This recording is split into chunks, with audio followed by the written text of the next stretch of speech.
rainstorm make its way through the plains, and it definitely is going to be a factor here this afternoon at Empower Field at Mile High in Denver. A moment ago, through a shower of pyrotechnics, it was the hometown Broncos taking the field as they get set to do battle with the Detroit Lions. And they're going to mark that where it went out of bounds, so really good starting field position up past the 40-yard line.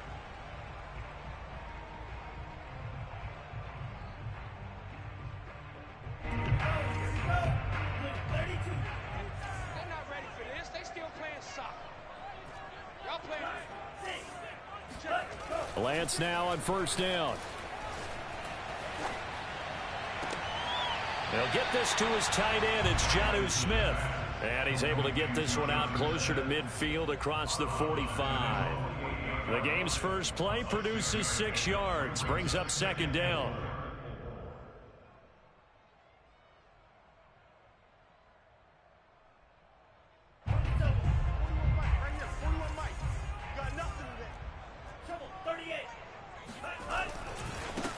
Now the first carry for Cam Akers.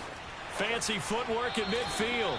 And he's able to take it across midfield before going out of bounds. Now this defense for the Lions, they were very good a week ago in that win over Minnesota. And what I saw on film was a nearly unstoppable pass rush. 5 sacks last week, plenty of hurries given up. So now what do you do on offense? You just max protect, keep everyone in and run the ball, or maybe just 1 or 2 receiver routes in order to try and keep your quarterback upright. A little surprise pays off on 3rd and 1. Pass instead of run. Gets him 15 yards.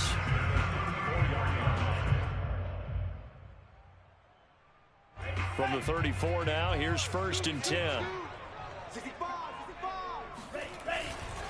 On the handoff, it's Akers. And he's going to get 7 out of this before being taken down at the 27. Well, speed is definitely a calling card if you play quarterback in this league, and he does a terrific job there of hustling in quickly to make the play.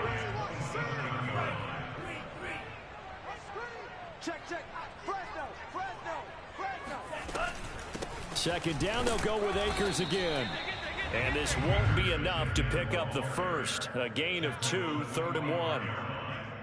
I know the scouting report on him is that he doesn't possess the eye discipline to be an elite linebacker. And what that means is his ability to read, react, and make a play. But on that one, he looked like one of those guys. Lance to throw on 3rd and 1. And that is knocked away in the middle of the field and incomplete. Receiver coaches preach to their guys all the time. Separation, that's what's going to make the play successful. That time there was very little, and I think they were actually fortunate that it was only knocked away and not intercepted. And on their first drive, the offense staying out there. They're going to go for it on 4th.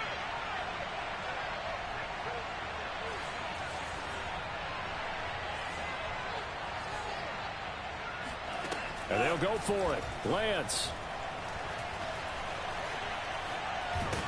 And he's brought down. Can't do anything with a football. It's a sack and a turnover on downs. The Broncos unable to convert here on 4th. And on the opening drive of the afternoon, the defense forces a turnover on downs.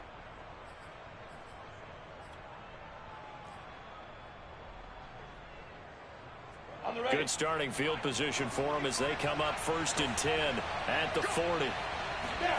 Play action. It's Lawrence.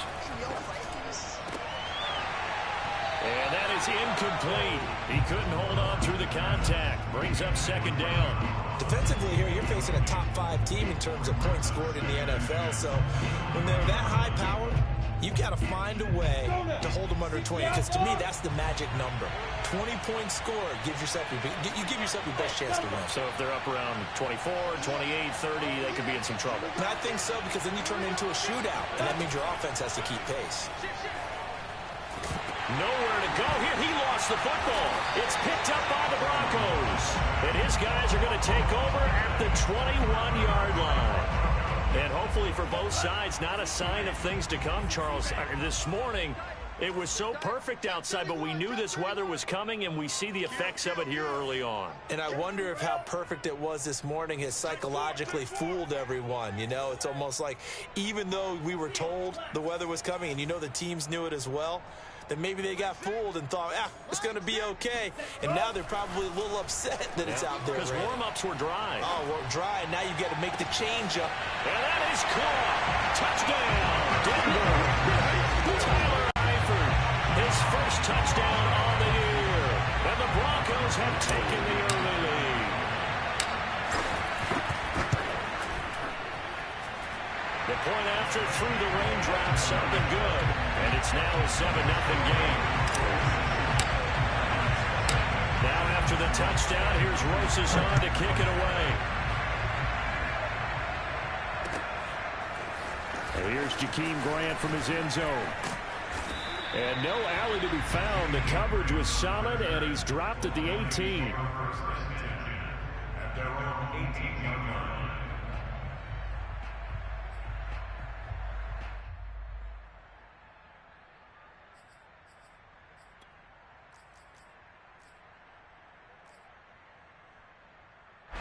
The Lions offense ready to kick off their next drive. And last time, not only the turnover, but that turned into 6 points. They got to make up for that here. You always hear about empty possessions, but some are worse than others. You can have an empty possession, pump the ball away, get yourself set to play defense, but when you turn it over, it changes momentum, and when they take it downfield and punch it in on you, that's a bad possession all the way around. You're hungry to get back out there, aren't you? You better be, because otherwise, it's going to be a long day for you. Going deep downfield for Ross. And that is incomplete. Oh, the coverage a little too good there, and it's second down. Well, I think that was good strategy there, trying to go right back to him after the last completion. But this time, the defense was all over him, and they got there to break that one up. Here's 2nd and 10 now from the 35.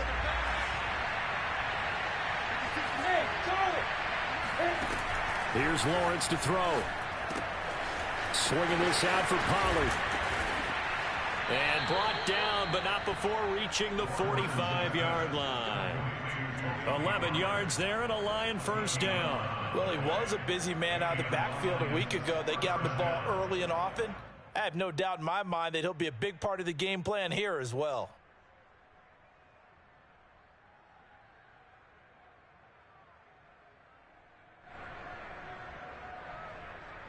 Let's go. 8-3. Let's go. Get the system On 1st and 10, it's Lawrence. Hunter Henry brings it in. A gain of 6 there on first. And to throw again is Lawrence. Right back to Henry, and Henry's got it again. And this is going to be another first down as they'll make the tackle.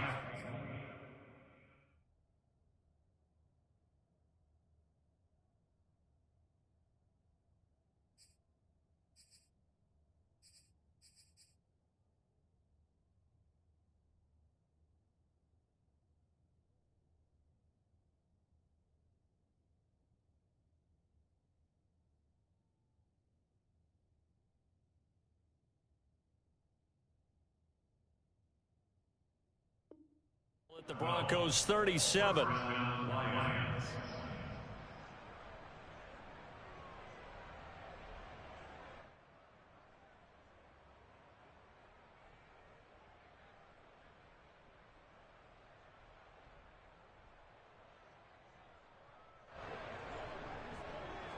Down.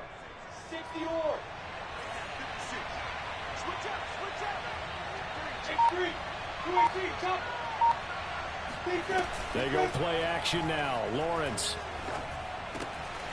That's Isabella open on the right side. And they'll get this one down to about the 20-yard line. 17 more yards on that one as they keep the drive rolling. Late in the season now, MVP chatter starts, and he might be on the fringe. This is always an award that goes quarterback, running back, usually quarterback. A lot of bias. Does he deserve consideration? He more than deserves consideration because the way the game is played in the NFL now, it's a pass-first league, right? So that means that people are going to adjust their defenses for him each and every week, and he's still putting up big-time numbers. I know the quarterbacks, the running backs get it, but he should be firmly in the race for MVP.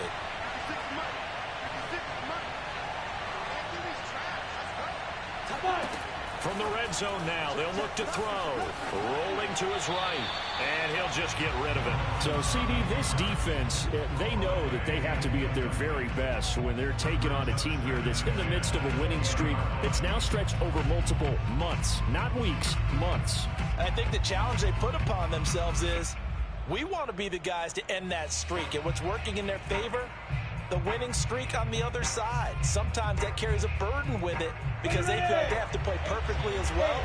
Let's just go out there and get them is the idea. A quick throw now complete to Ross. That'll leave them with a 3rd and 2 coming up. They got 8 yards there.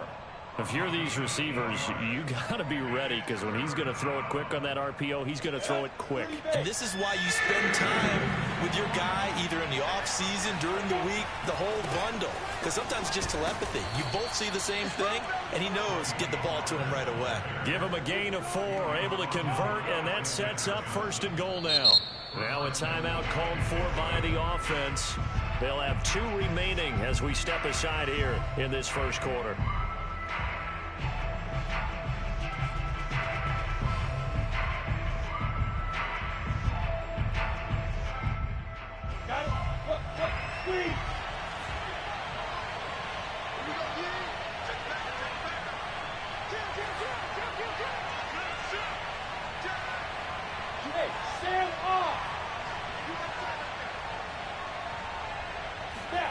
A snap to Lawrence as he taps this forward.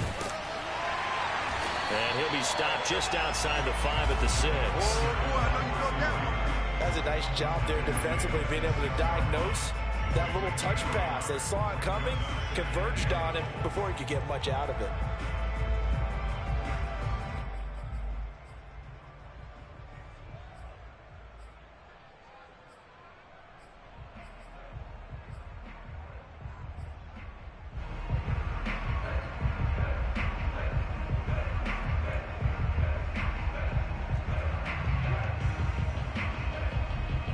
The 6-yard line, the line of scrimmage on 2nd and goal. Now a shotgun handoff to Pollard. And this is going to result in losing yardage. They're driven back to the 8-yard line. It'll go down as a 2-yard loss, and it brings up a 3rd down. The Lions with the football here to begin the second quarter.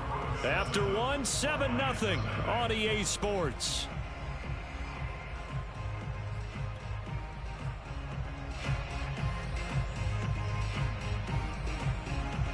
Big play coming here. It's 3rd and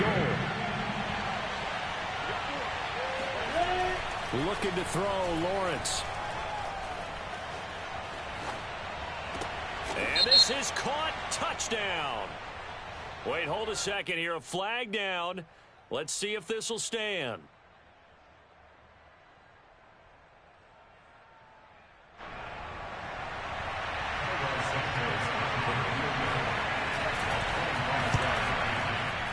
And Santos able to put this one up and through. It's good.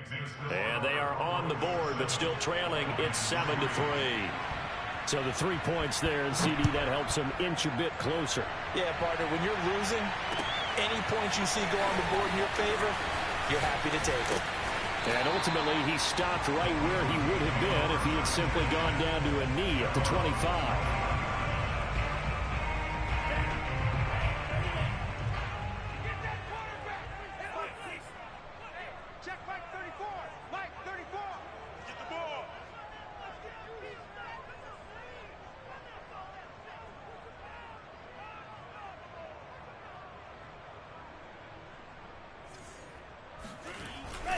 On 1st down, they'll start out with Akers. And he stopped immediately there. Officially no gain on the play, and it's 2nd down. And the big fella stuffed that one up in a big way. I think doubling him has to be a priority because you can't move up to the next level if you don't take care of him first.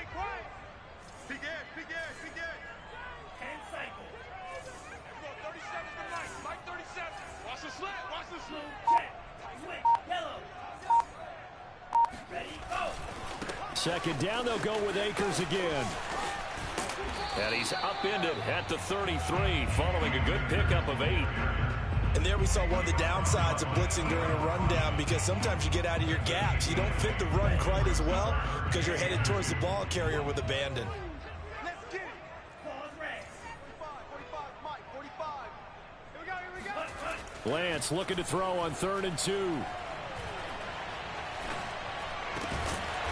He's got his 6'5" receiver. That's Tim Patrick. His first catch of the game, good for 11 and a first down. Has a pretty good throw on the curl route there. 3rd down, and they pick up a first. Defense should be aware for that, right? They should be aware, but it's so hard sometimes. Yeah, it's not easy. Because when they sell that route really well, you think they're going upfield, then they curl back, show their numbers to the quarterback, and complete the play. Now left side on the swing pass. And he's able to get this one out closer to midfield across the 45. 3 yards the gain there, 2nd down. Brings up 2nd and 7.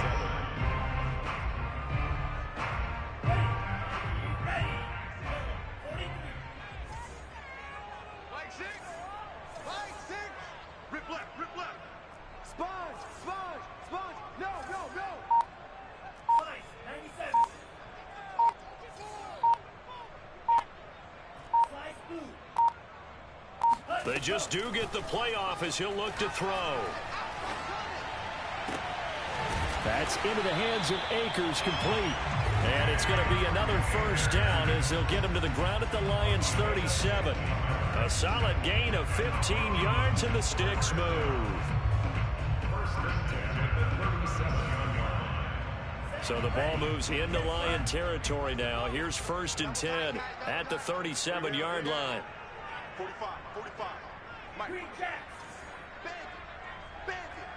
Hey, check Mike 45. Check Mike 45. Play action. Now it's Lance.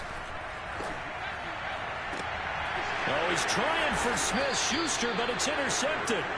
Picked up by J.C. Jackson. And the Lions force the turnover. They'll take over at the 10.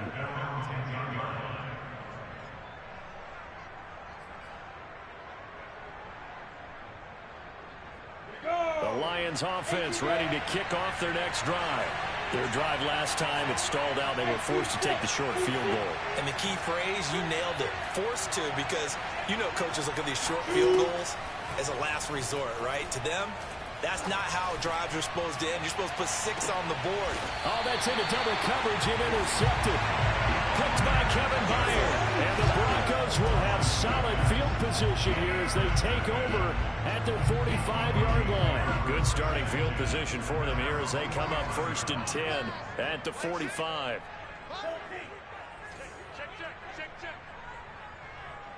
Hey, check Mike, Mike 6, Mike 6. Come on, 10. Kill. Rip, kill him. Mike 6. They go back to the air here after the INT on the last drive. Oh, that's into a sea of bodies, and it's intercepted. Buda Baker with a pick. And the Lions are going to have the short field here as they'll take over right at the 50. He's had a fantastic rookie season, made a lot of lovely throws, but that wasn't one of them. Well, we got to give him one, don't we? I mean, with the year he's having, a lot easier for he and his teammates to accept that throw, because for the most part, what they've seen, it's been pretty sensational. Trying to shake off the interception. He'll look to throw. That'll be caught. It's Isabella. And he's going to be taken down here with a penalty flag on the field. That's a good chunk of yardage. It's going to be canceled out. And we always talk about hidden yardage in a game. That's going to count as that, because now it doesn't go on the books, but now they have to make that up again, don't they? So following the hold, they're in a bit of a hole here with a 1st and 20. Got three down. Undercut. Check, cross. Yeah. From the shotgun, Lawrence. And that's going to be incomplete. This defense has been very disruptive early on as they force another one to go awry. Seems to be the front and the back end. Pass rush, they've been able to get home, and they're taking the ball away in coverage as well. I love how you put it together. The front and back working in sync, only way to play good defense. Hey,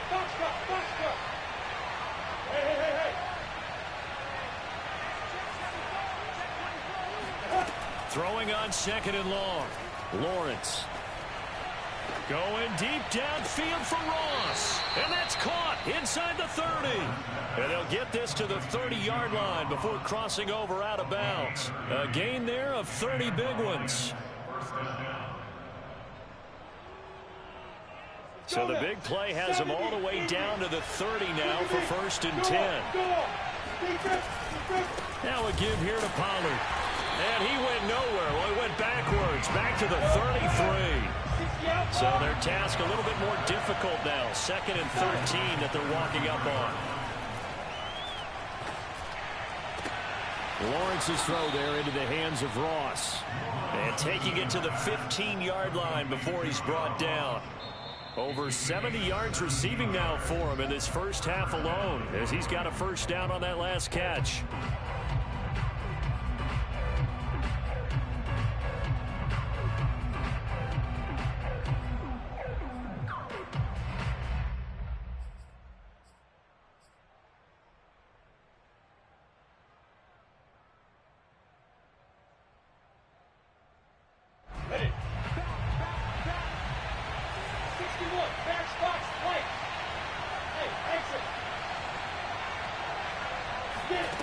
Here's Lawrence.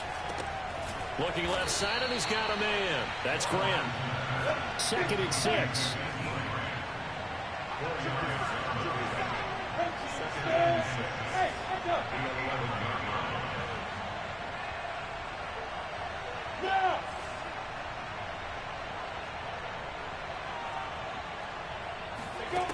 Lawrence.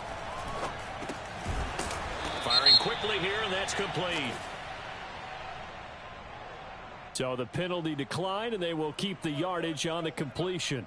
And you could almost see him compartmentalize there throughout the route. Fought hard at the line of scrimmage, a lot of hand checking throughout the route. Great job staying focused on the football and pulling it in through the contact. A snap to Lawrence as he taps this forward. And he'll get it down close to the goal line, but not quite in. 2nd and goal from the 1. A snap to Lawrence as he taps this forward. And he will score. Touchdown, Lions. John Ross. Touchdown number 15 on the year. And the Lions have taken the lead. Santos with the extra point. And the lead is now 10-7. Now after the touchdown, here's Santos to kick this one away. A short kick taken at the 18. And a nice return sets him up pretty good here right at the 30-yard line.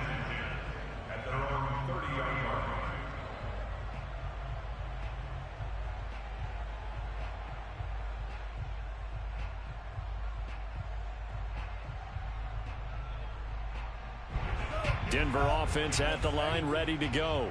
And last time wasn't pretty. One play and an interception. We'll see if they can do better. I want to see if they want to go ahead and throw the ball again now on this drive after what happened on the last one. Throw it on the first play. Give the quarterback some confidence. See what happens. And he'll go out of bounds, it looks like, right at the 40. It'll be a gain of 10 to start the drive out, and by a few inches, that'll be a first down.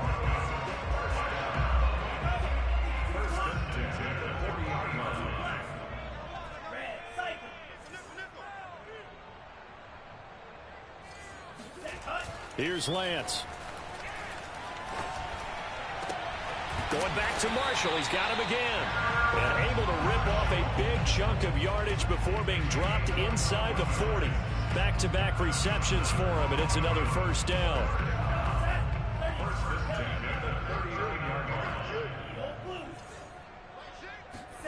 Lance looking to throw it. This is Smith with a grab. Now the Broncos are going to call the first of their timeouts as it comes with 22 seconds to go here in half number 1.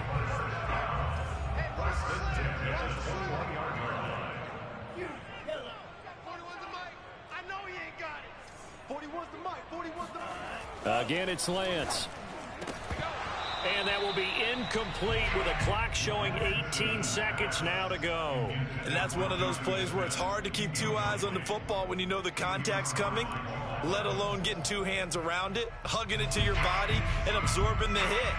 Even for those big tight ends who you would think could absorb that contact. Check 50.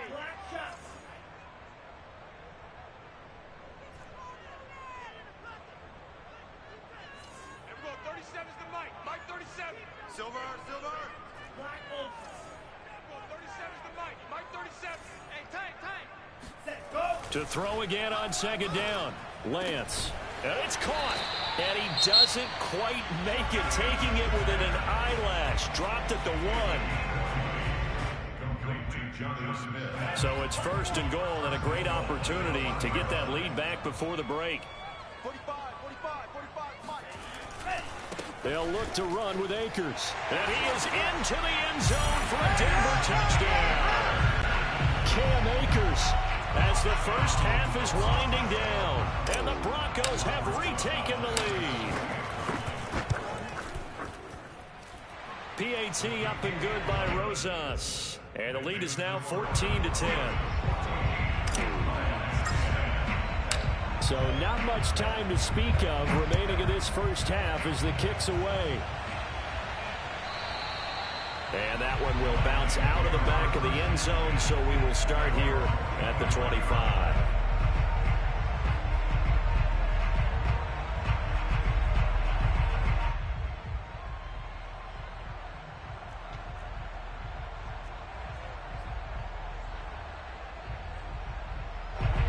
Lions offense ready to kick off their next drive as they take over here with 11 seconds remaining. Off the play fake, here's Lawrence. He's going to look deep down the field. And now this is intercepted. My goodness. Picked off by the rookie corner, Pat Surtain. Second interception for him now here in this first half. And you got to think he's a rookie, Charles. How much does confidence start to become a factor? I think that's a great question because that's what they're going to check on when he gets to the sidelines. The coach is going to check on it. His teammates going to check on it because when you haven't done it before, it's not something that's part of you. You got to see how you're going to react. Let's see how he bounces back. Yeah, because 2 interceptions for him in college and a half. I mean, that just didn't happen. And he'll be out of bounds across the 30-yard line. So we're at halftime here in Denver with the Broncos leading this one. As we send you on out to our studios in Orlando, here's Jonathan Coachman at REA Sports Halftime Report.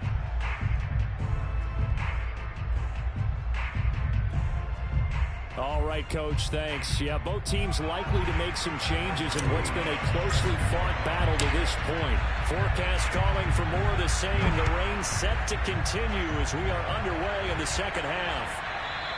And that one will bounce out of the back of the end zone, so we will start here at the 25.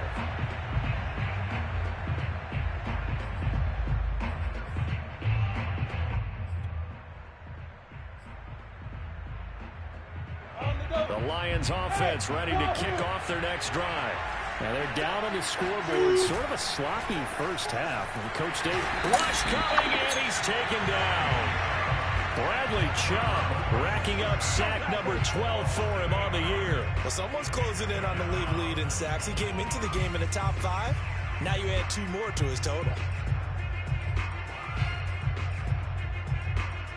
Gotta imagine the pass rush will be equally intense here on second down following the sack. It's 2nd and 18. Another try after the first down sack. Lawrence. Open man, the tight end Henry. And way up past the 35 before he's taken down. A gain there of 21 yards. So here's a 1st and 10 at the 38. On play action, Lawrence sliding out of the pocket. He'll throw complete to Gus Edwards. And he slips up past the 45 before being tackled.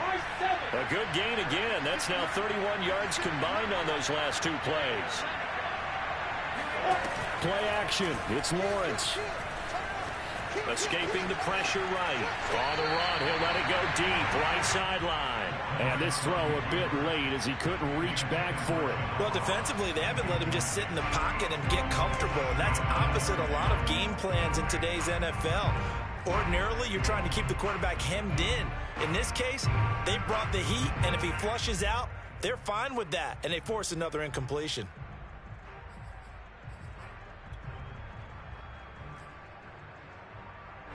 So now 2nd and 10 after the incompletion on first down. They go play action with Lawrence. And this is thrown to the sideline. No receiver in the area, though, and that's going to bring out a flag. Clearly wasn't outside of the tackle box. There's your penalty. And accompanying that penalty, a loss of down. So now it's 3rd and long, because remember, they also lose it down on the grounding call.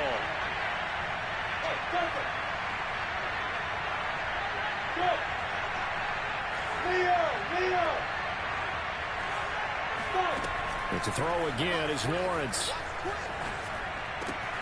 And he's going to be intercepted a 3rd time. Picked off by the rookie corner, Pat Surtain. And he takes this one back into the end zone. And the Bronco defense has a touchdown. Now remember, this is the #1 defense in the National Football League. There's a good example of why. Shows that they set an aggressive tone, not just stopping the run, not just getting after the quarterback, but the ball's in the air. They treat it like they're the receivers, and they went after that one and took it all the way. Extra point, hugged the upright a bit, but he gets it to go. And that makes it a 21-10 game.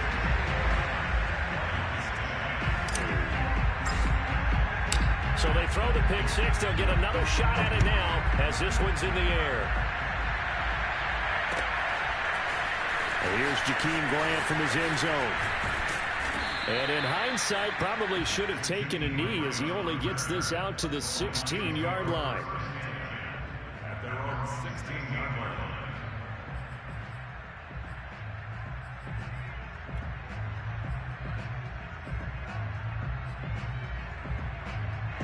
The Lions offense ready to kick off their next drive. They are looking to make a bit of a 180. They are sputtering right now. And frankly, I think it's time to call your playmakers together and say, all right, guys, we're going to lean on you through this patch. We need you to get us back on track and get us good. He's got a man complete. And they do finally get him down, but not before he reaches the 41. Already over 1,000 yards receiving this season. That catch is just going to add to his total. Certainly not resting on his laurels. He's trying to continue to gain as many yards as possible and continue this big season. He's going to let it go again. And this is caught. Touchdown, Detroit. Andy Isabella, his 21st touchdown of the season. And the Lions have got it back to a one-score game.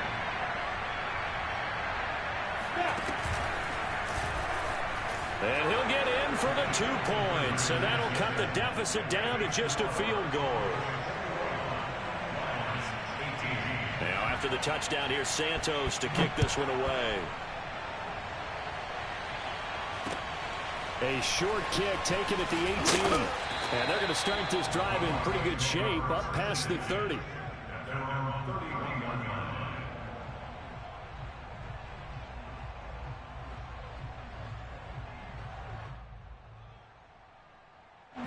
The Broncos onto the field, ready to start their next drive.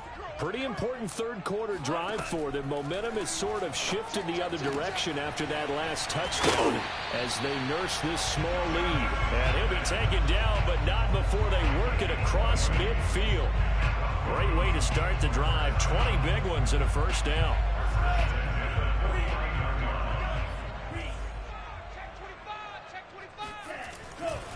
A give, running right is Akers.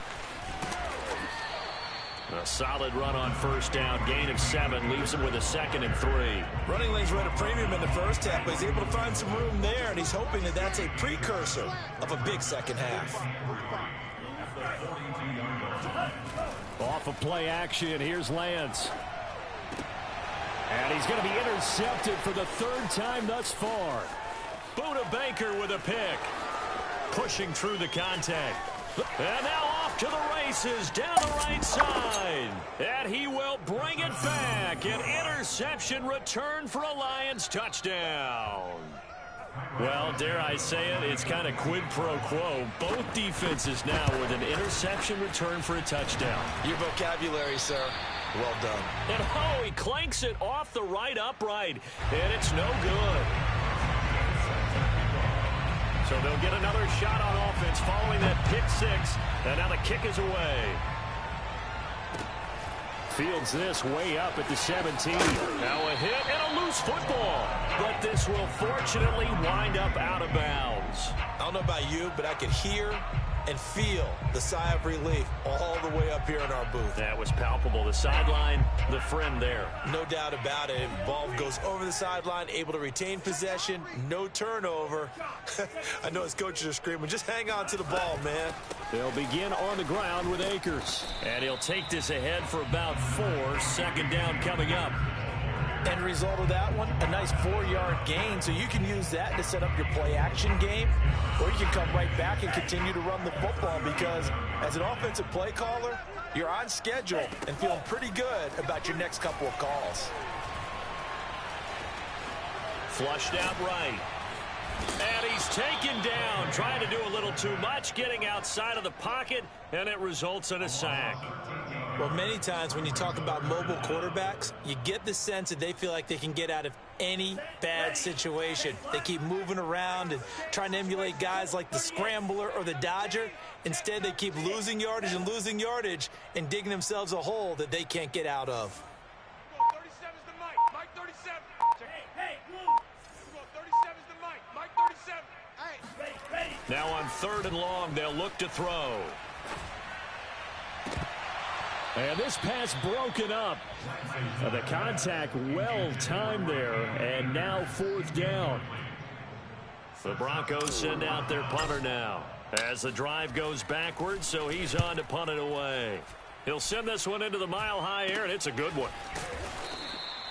A special teams mistake there, no doubt. Just 26 yards officially on the punt, and the Lions will take over.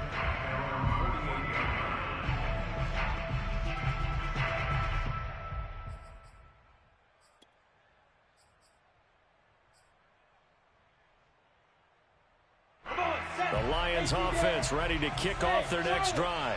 They had to go a long way on their last drive to score the touchdown. This time they get at least a little bit more of a cushion with field position. I have to think that the pressure gets to Lawrence, and he'll go down. And they weren't in zone coverage. They were in man, and each man did his job. And that looked like vintage, old-school coverage, didn't it? Man coverage reminded me of an old Raiders team. They had a Hall of Famer at one corner and a Defensive Player of the Year at the other, and they just locked people down. Throwing on 2nd and long. Lawrence. Open man here, the tight end Henry. And he takes this one down almost all the way to the 30. So the big play changes the complexion of things. Here's 1st and 10 just outside the 30. Lawrence will throw. Got a man open. It's Ross. And he's brought down, but not before he reaches the 8-yard line. That one goes for 24 yards.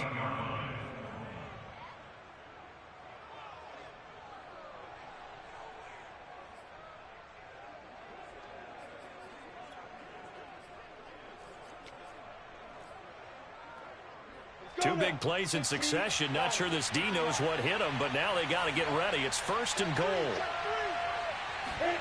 A snap to Lawrence as he taps this forward.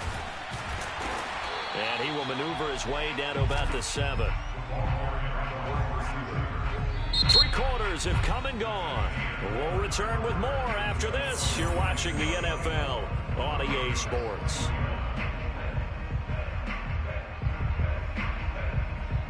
The line of scrimmage, the 7 now on 2nd and goal. Now Lawrence to throw. Looking end zone, but it's incomplete. Charles, you'd said the magic number was probably right around 20 for this defense because they're facing one of the top 5 offenses in the league in terms of points scored. They've had their moments, but this offense just a little too good, isn't it? They really are, because no matter what you do to make an adjustment on defense, they've had an answer for it.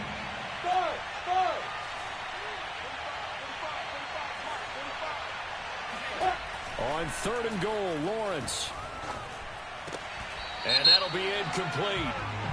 We do have a penalty flag down, however. Let's see what that's about. So this will be accepted as it moves the offense backwards.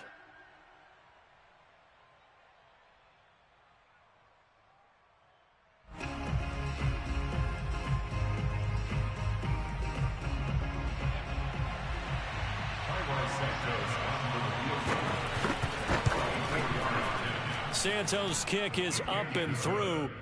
And high fives for that one as that drive ends in 3. So they get the 3, but you wonder now, is that going to be enough? Excellent question, because when I look at the smiles on that side of the field, they're a little tight, aren't they? If they had scored a touchdown there, those would be big half-moon grins right now because they feel a whole lot better about their position. And a touchdown in the other direction, all of a sudden they're down. I'll tell you, far from ideal conditions to play in, but neither offense has had much trouble. Plenty of points to go around. 1st and 10. Lance now on 1st down. Finding the open man, and that's Tim Patrick. And they'll get it up just short of the 45 at the 44. Solid way to start the drive. 13 yards, picking up the first.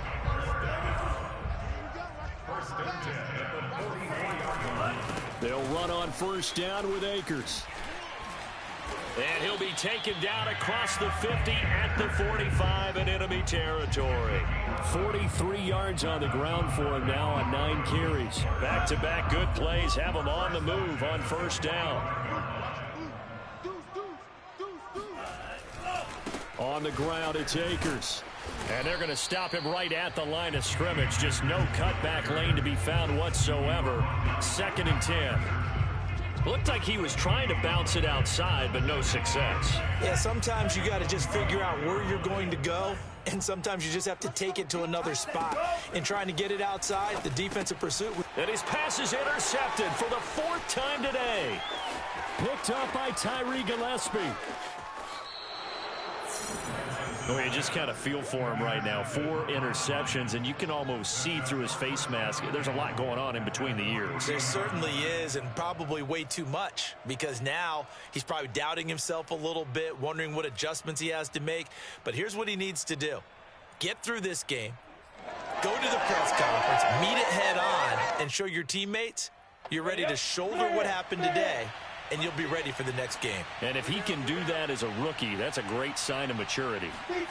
A snap to Lawrence as he taps this forward. And they'll get him down just shy of the goal line at about the 1. 2nd and goal from the 1.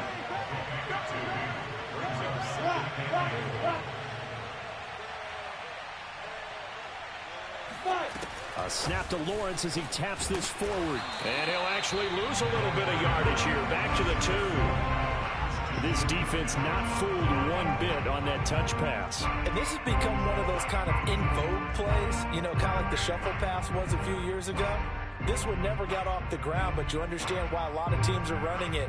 These wide receivers, a lot of them, they run like running backs with the ball in their hands.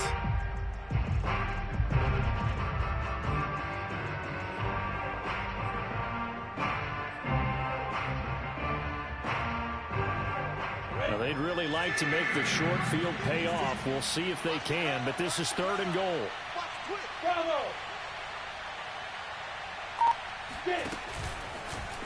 And he'll get into the end zone. Touchdown, Detroit.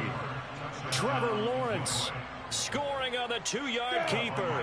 And the Lions add on to their lead, and it's looking like that win streak is going to extend another week. 6-6, bullet high. On the ball. 56, Mike. And they will stop him after a fairly minimal pickup.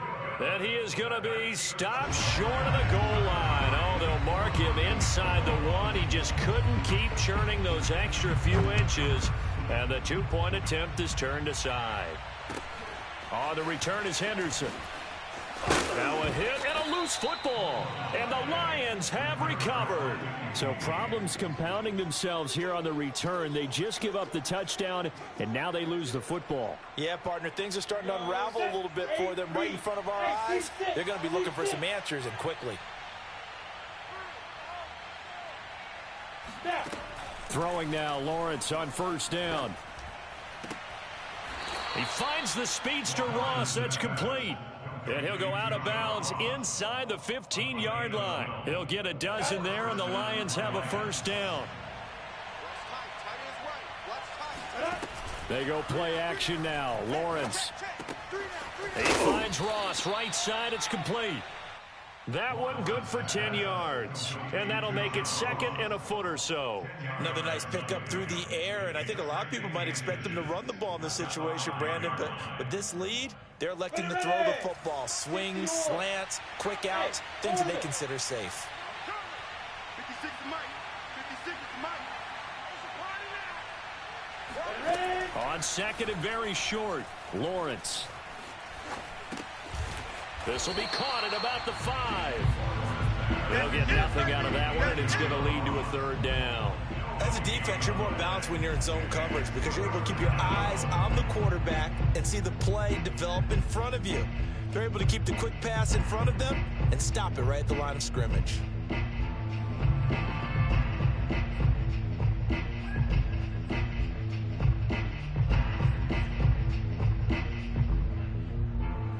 The offense on third down tonight, they've been okay, 2 for 3 thus far. They're looking at third and a few inches. Trying to run for it with Pollard. And he is into the end zone. Touchdown, Detroit. Tony Pollard, his 9th touchdown of the season. And the Lions stretch this fourth quarter lead even further, and they are closing in on win number 12 of the season. Santos able to tack on the extra point, and that will make this a 19-point game.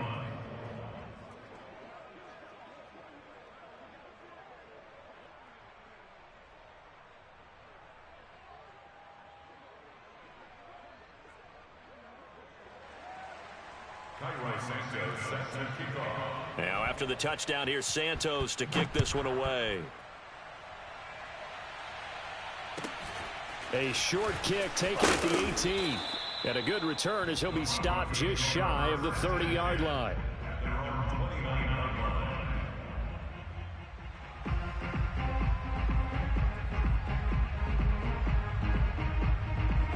Denver offense at the line, ready to go. We certainly had a sense coming in here that these guys were in for a tough one on the road. That has been how this ball... And the ball is knocked out, but it looked like, fortunately, the Broncos able to recover. And the defense not able to get it. From a defensive perspective, what's that moment like when you realize the ball is loose? It is a moment where all concentration goes right to the football. This is something you've talked about in all your preparation for the game. And you probably talked about since training camp. Knock the ball free. And my goodness, another interception. Picked off by Jamal Adams. And he will bring it back. An interception return for a Lions touchdown. Now the point after try for Santos. And that will bump the lead up to 26. Makes the score Lions 47, Broncos 21. So they throw the pick six. They'll get another shot at it now as this one's in the air. Very short kick taken right at the 20. And he's up across the 25 and down at the 28.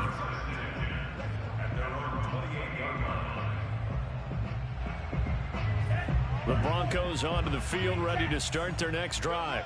Well, I think that the folks here had hoped that maybe this home atmosphere would carry their guys to a surprise victory, but it does not appear that that's going to be the case. Just too much to handle on the other side in this one. And that one off the mark behind him, incomplete. And we are inside of 2 minutes left in this lopsided affair. So now they'll come up on 2nd and 10, once again from the 28. To throw, it's Lance. Got his man complete over the middle. It's Marshall. And he's going to get this all the way down inside the 35. 39 yards there, a big one. Defensively, I know they have the comfortable lead here in the fourth, but they do not want to give up big plays like that. They want to finish strong. So oftentimes in this situation, you tighten up underneath in your coverage, and you bring your safeties back. They can pick up anything that leaks through. But in the meantime, upfield, you're making plays up. Now Lance unable to escape, and down he goes. Now, the number one mission of any offensive line, you got to protect that quarterback, keep him safe back there. This time, the rush got to him in a hurry. Watch the ship, watch the ship. Throwing on 2nd and long. Lance. He lets this one fly toward the back of the end zone. Back of the end zone. Could he get his feet down? No, it's incomplete. This defense was definitely alert to the possibility of the deep ball, and they were more than ready for it. They've got the lead, fourth quarter. Maybe can expect more passes like that downfield. An incomplete pass on that last play, and that means they'll need to come up with something here on 3rd down. And we're going 37 is the money. Now Lance. All day, every day, any day. That's into the hands of Akers, complete. And he'll work it inside the 30 to the 29-yard line. I don't know how many times, not just in my playing career, but you and I working together, have we ever heard a coach say, you know, I just don't have that play on my call sheet. And that's really what we had here. That was a big hole they were trying to get out of. Yeah, big gain, still a ways to go, though. Ready? Mike 34, Mike. Scoot, scoot, scoot. I got one. Lance to throw for it on 4th down. And Marshall's got it. And down inside the 15, shy of the 10. Well, this game is certainly pretty well over. They go ahead and mark it in the win column. But as a defense, they don't want to get so soft now that everybody just throws the ball all over the place against them, gets big yardage, and puts points on the board. They have pride, too, on that side of the ball. Come get some. Come on here. Come get some. He's checking. Crash. 41. On 1st and 10, here's Lance. Eat this one as down he goes. Now the Broncos will use their 3rd and final timeout as the clock will stop with 18 seconds remaining.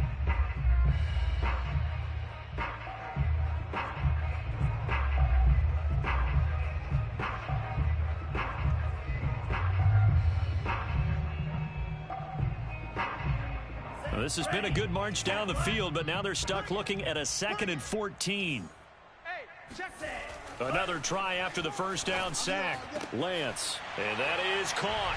Well, they're going to see this one to the end. They get a score, but pretty much an exercise in futility right now. Still down big. Rosas to add the extra point.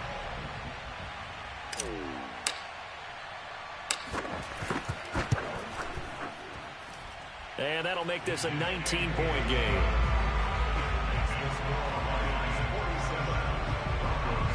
So despite the huge deficit, they're going to keep fighting. Here comes the onside kick.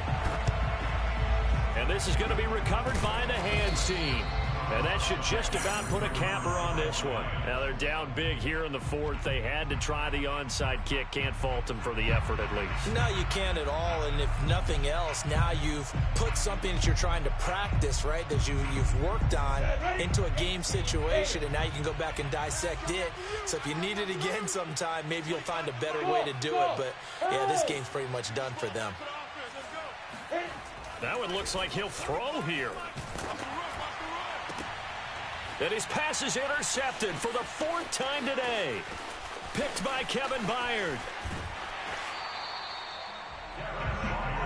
Dude, we can't be stopped. The rookie was trying to push it downfield, but the safety bit him. And he'll learn that you have to hold the safety. And you do that with your head movement, your eyes, sometimes your shoulders. Hold the safety so that you can get back to the throw that you really want to make. He got so excited thinking his guy was open that he made it easy for the defensive back to go get the football. One final try now for Lance. One last shot at the end zone. And that will be incomplete. They were going for a consolation TD, but it was not to be. And time has run out now on this game.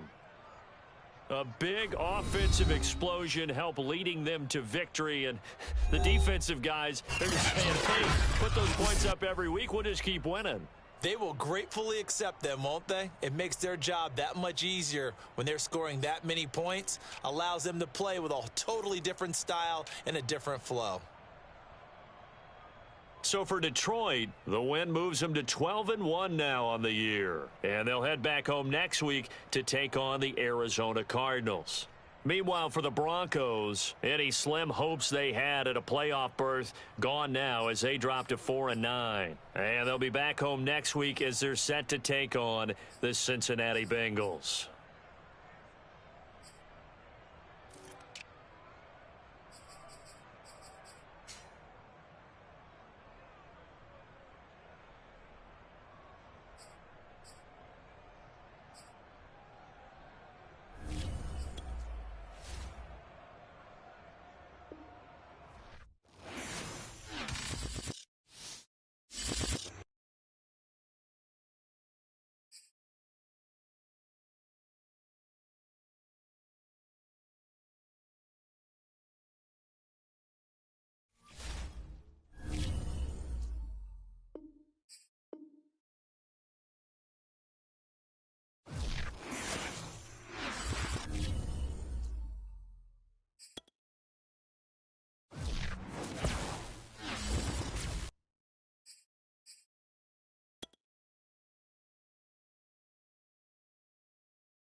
Sports coverage of the National Football League brings us to Western Pennsylvania and Heinz Field in the Steel City of Pittsburgh. This was the scene just a few moments ago as the Pittsburgh faithful were fired up by the hometown Steelers taking the field. They're all set as they'll match up with the Detroit Lions. The shadow's starting to get a bit longer. Week 10 of the NFL season is here, and we're underway on EA Sports. And they will not get a chance to return this one as it's through the end zone for a touchback.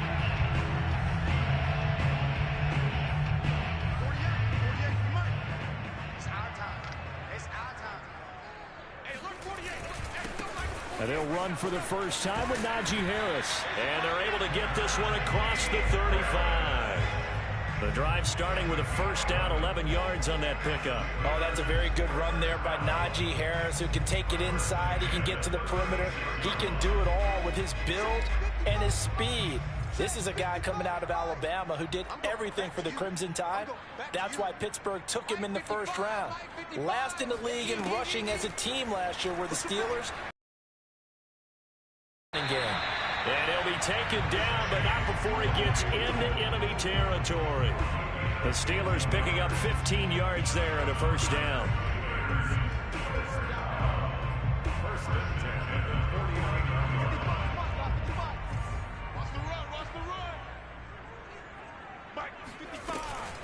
A run with Harris out of the shotgun. And a 6-yard gain gets him right around the 43. He was solid last week, over 100 yards in their victory on the ground. They want to get that going again. Absolutely. What they also understand is that from week to week, it's not necessarily the same, but they want it to be, right? What they saw last week on the ground, they want to see in this game as well. No gain on the play that time, and they'll look to convert on what will be a 3rd and 4.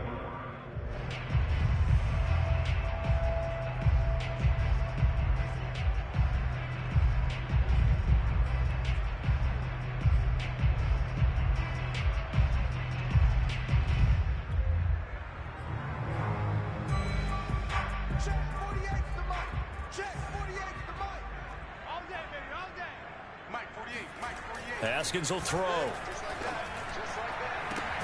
He's got a man open. It's Chase Claypool. And he will have a Steelers first down as they're able to get the 3rd down conversion. From the 34 now, here's 1st and 10. First and 10 at the 34-yard line.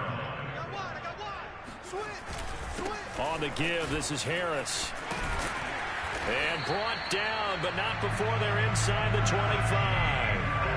A gain of 10, good for a Steeler first down. Well, there's plenty of real estate for him to maneuver on that run, and let's face it, it shouldn't be a surprise. He's one of the better backs in the league.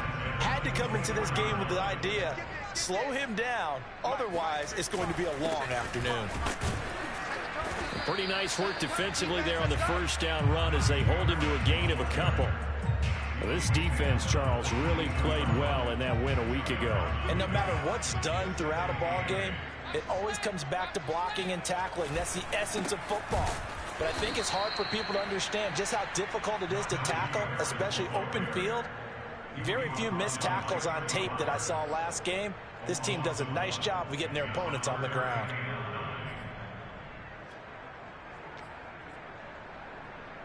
Now play number 8 on this drive, and they need 9 yards to pick up the first on 3rd. Now it's Haskins looking for the end zone. And this will be caught by its big tight end, Ebron, for a Steeler touchdown. Eric Ebron, his first touchdown on the year. And the Steelers take the ball down the field and score on their opening drive. Boswell good with the extra point, and that makes the score 7-0. Boswell now to kick it away after the touchdown. Williams now on the return. And he'll be tackled just shy of the 25.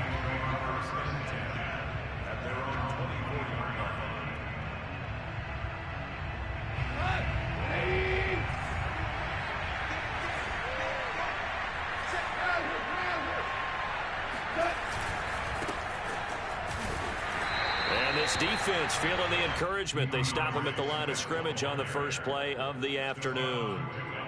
Stephon Tuitt, the one that got him down. So after the run for no gain, here's 2nd and 10.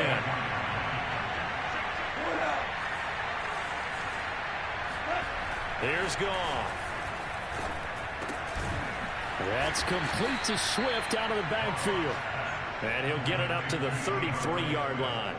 9 yards, not quite enough, and they'll be left now with 3rd and 1.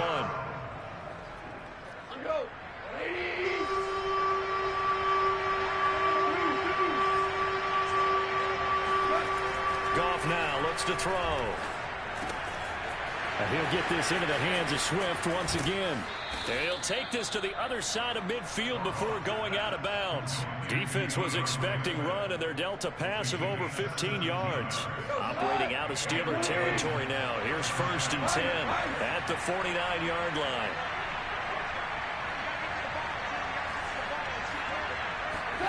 Here's Goff. Being chased out left.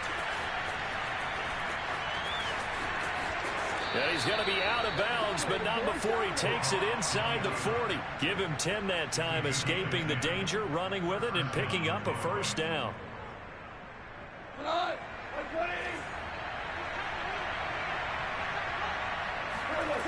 Here's a toss play right to Swift. And they go backwards here, losing yardage back at the 48-yard line. That's going to go down as a loss of 9 on the 1st down play.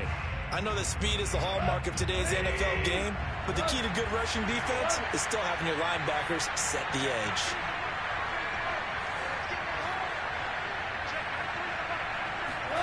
Throwing on 2nd and long. Goff. He'll find Swift out of the backfield.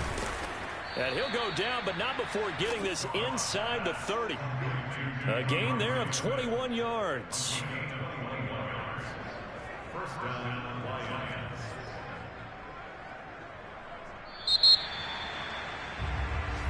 The Lions with the football here to begin the 2nd quarter. After one, 7-0 on EA Sports.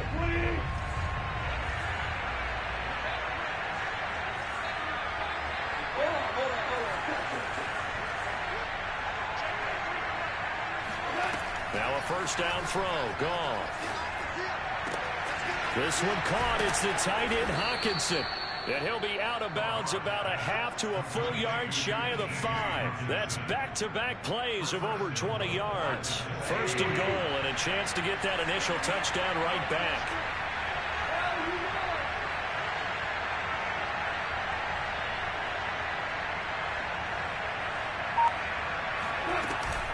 Here's Swift. And they get him down at the 1. He had the broken tackle, but ultimately could not get into the end zone. A nice pickup of 6 there to get him closer to the end zone, and it'll be 2nd and goal.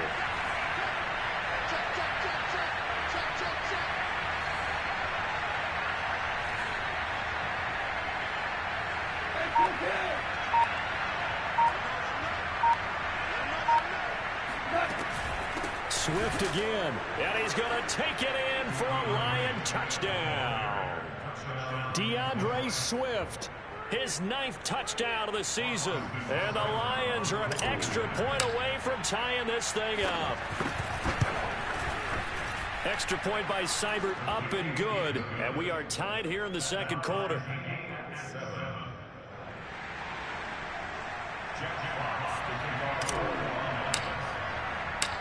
Each team's had it. Each team has scored. 7-7 here as the kick's away.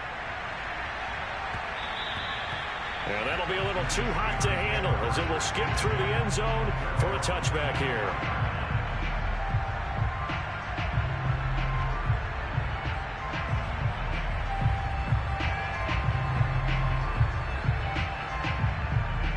The Pittsburgh offense at the line to start their next drive. 3-5 is where they sit on the year. A very uneven start is certainly not an ideal position to be in at the halfway point of the season. Out of CD, do you see an avenue where they can still be a playoff team, or is that ship sailed? Well, since you took me to the nautical side, I'm going to try and keep up here because, to me, this ship is about ready to pull out of port. These next couple of games are absolute must-wins for them. Now, if they can win a couple, get to 5-5, maybe they start believing in themselves. But a loss here, that would move them to 3. Haskins hit, and he lost the football. Much like a running back going through the line, quarterbacks have to be aware of protecting the football as well. He left it exposed that time, wound up having it knocked free, but fortunately, had an alert teammate who was able to get it. The fumble on 1st down now. Here's 2nd down. They hand this off to Harris. And they're well past midfield, just a yard or two shy of the 40. 63 yards rushing for him as he has been tough to stop here this 1st half. Well, if they continue to run the football this strong, right up the middle, I don't know if they can wait till halftime to make adjustments. They better find a way to get it done series to series. I don't know if they need to sub some guys out, bring in extra people, maybe change what they're doing on the defensive side of the ball. But right now, they're running the ball very well right at them and right up the middle. It's a 9-yard pickup on the play, and it'll be second and about a yard. Harris. And he'll go down at the 28. 2nd and 1 is often an invitation to take the big shot downfield. But I bet the offensive lineman said, are you kidding? We just get on our backs and let's go get the first down. They love being physical.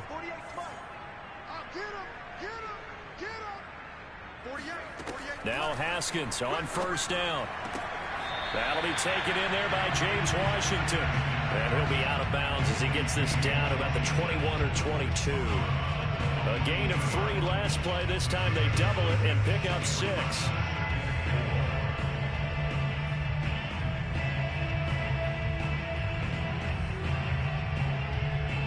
Second down at 4.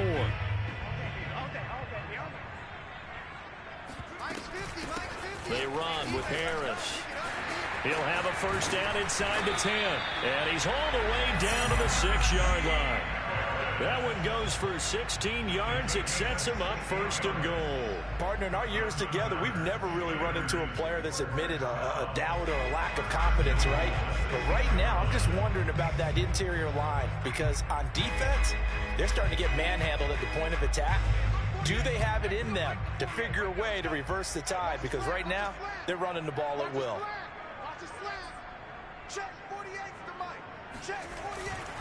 They'll try and run for it on first and goal.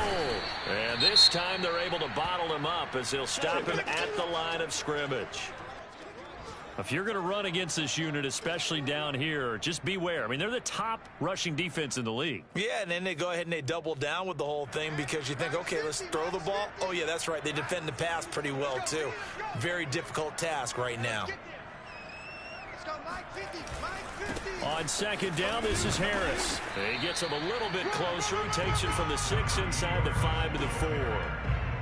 2 straight shots on the ground. Now on third, do you go to the air? I think the possibility exists, and if you're doing it, you're probably going play action since you ran it twice. But I often think that second down is the time you go play action and throw the ball.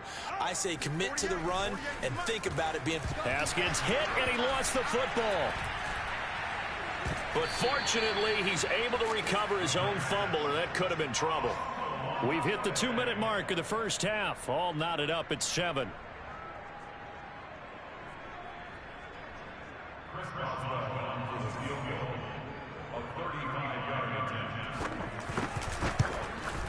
Boswell's kick is good. And they take the lead here now at 10-7. They had it first and goal, 3 attempts, couldn't get it in, so they settle for 3. Yeah, the field tends to shrink a little bit the closer you get to the goal line, doesn't it? It doesn't sound right. It sounds a little counterintuitive, but you run out of space to run the deep routes, so they can just sit on the shorter stuff if you're going to throw it. If you want to run it, there's just not as much space. They end up having to take 3 there. From the end zone, here comes Williams. And he'll be brought down shy of the 20, so the decision to bring it out of the end zone, not a good one.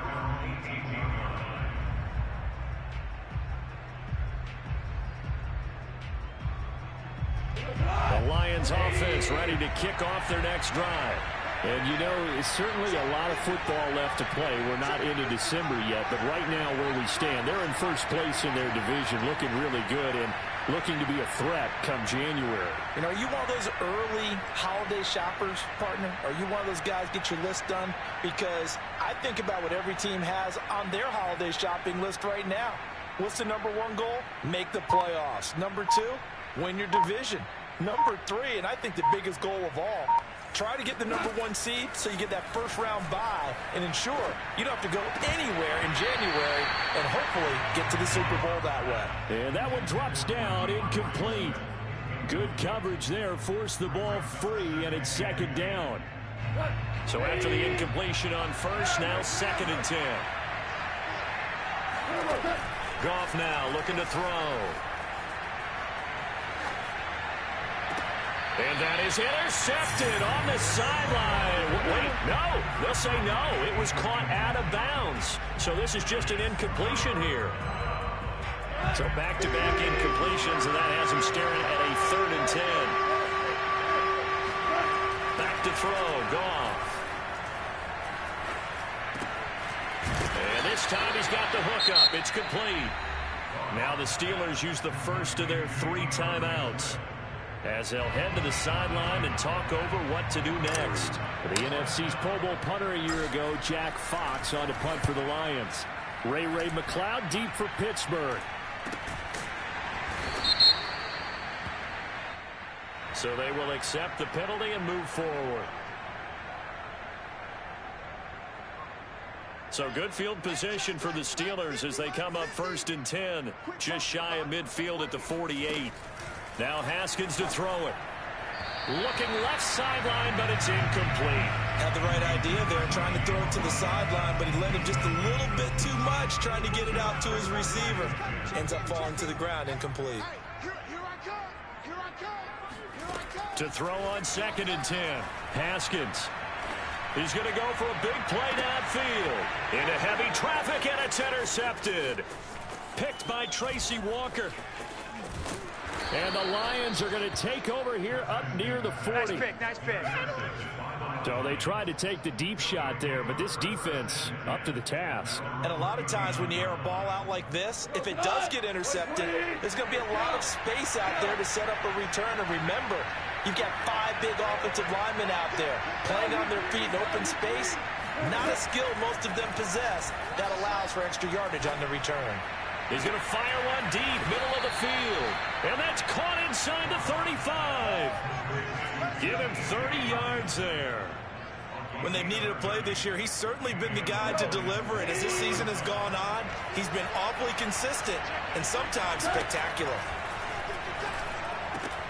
And that's out to the flat for Swift.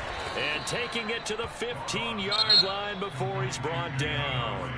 The Lions will use the first of their timeouts, as the clock will stop with 35 seconds to go in quarter number 2. Line of scrimmage, the 15. It's 1st and 10.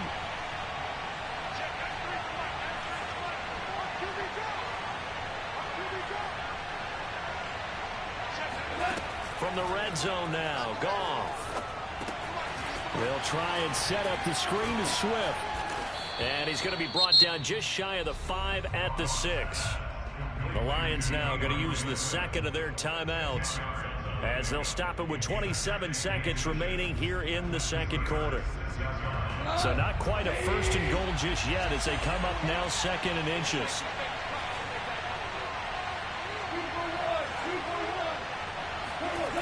To throw is Goff. And it'll be intercepted. A great read, and it's picked off. And the Steelers are going to get the football here as the ball will come out to the 20.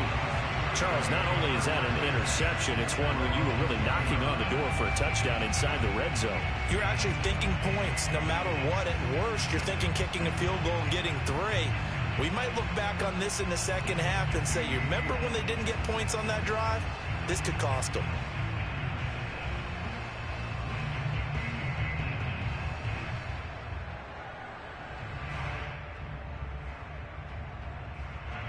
The Steeler offense here about ready for their next drive.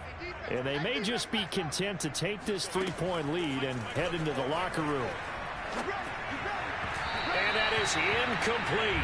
So 17 seconds now on the clock here. Johnson was the intended receiver, and it's 2nd down. That was a nice job defensively of disguising their coverage and making it difficult for the quarterback to lock in on a receiver, and it results in an incomplete pass.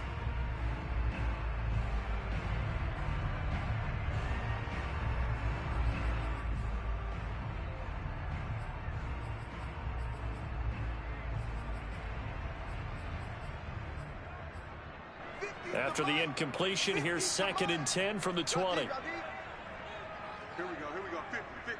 Mike, 50. Here's Haskins to throw. And he's got his target, Harris. And into the end zone. Touchdown, Pittsburgh. Well, CD, with receivers, we talk about their speed, great hands. It's tough to quantify elusiveness, but they say he has great elusiveness, and he showed it right there with a run after the catch. And I think this is what the early proponents of the forward pass were thinking about. Get it to a receiver and have him do some work afterwards in order to create the big play we just saw there. So 6 seconds, all that remains of this first half as the kick is away.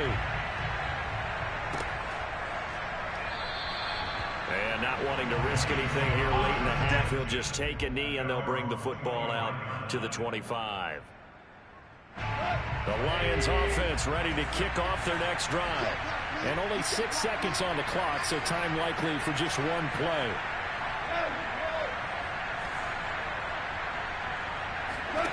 They go back to the air here after the INT on the last drive. And they work this well upfield across the 45. And with just 1 second remaining in the first half, they'll call the timeout.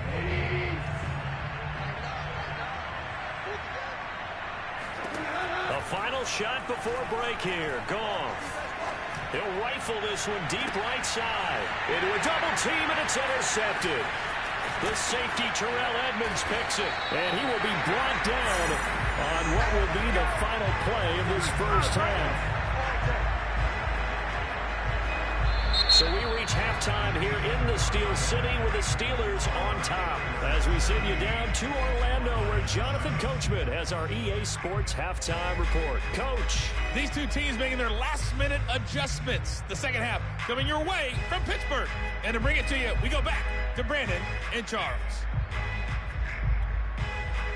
All right, Coach, thank you, and we welcome everyone back for quarter number 3. It'll be Lions football to start the second half, and they trail here as we get back underway on EA Sports. From the end zone, here comes Williams. And a penalty marker's down on the field. And they might be backing up a bit here to start the drive. So from inside the 20, here's 1st and 10 at the 18.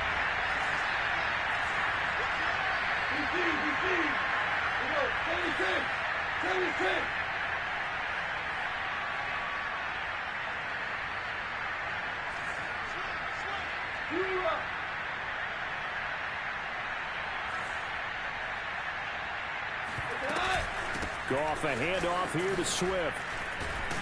And boy, this defense again really making things tough on him as they stop him for no gain.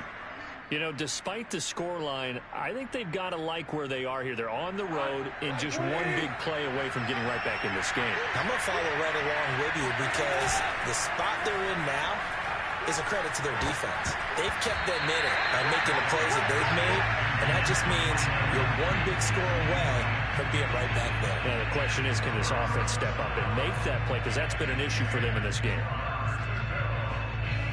An important play right here, 3rd and 10. And I would expect pressure here.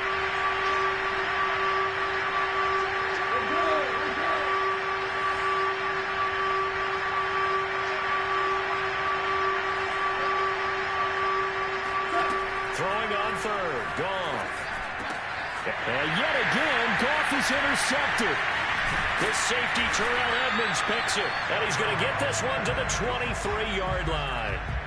The first half did not go their way, and that's not going to help matters at all. An interception here on the opening drive of the 3rd quarter. Obviously not what they were striving to accomplish. But you know who's really upset on their team? The defense. Already trailing. They're going to be counted on to try and hold that score at least where it is. And that is incomplete. Oh, the coverage a little too good there, and it's 2nd down. 2nd and 10.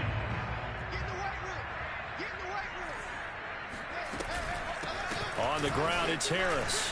And he is met at the line of scrimmage, and he goes down right there. No gain on that one as it brings up a 3rd and 10.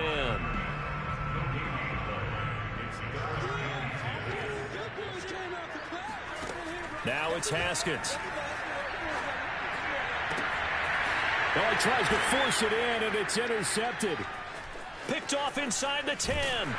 And this one will be brought back to the 22.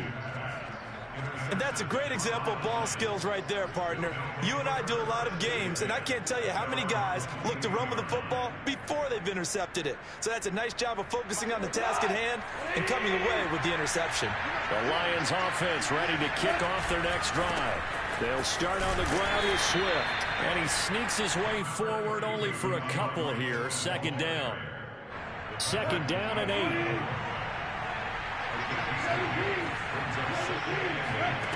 Now it's gone. And that throw behind his man. He missed him. Incomplete. You get the sense that they're saying we're not playing up to what we're capable of, and we're deep enough into the game that the early jitters are long gone, that they should now have some sense of continuity and be able to make some of these plays that they have not been doing so far. Call. Open man is Quintez Cephus. And he'll be out of bounds across the 30-yard line. First time they've looked his way in this game. He comes through picking up the first. On the handoff, this is Swift. Oh, he's got a little daylight. And he'll be taken down, but not before they work it across midfield. Well, they had a gain of 10 last time, now a gain of 20 here. Operating out of Steeler territory now. Here's first and 10 at the 46.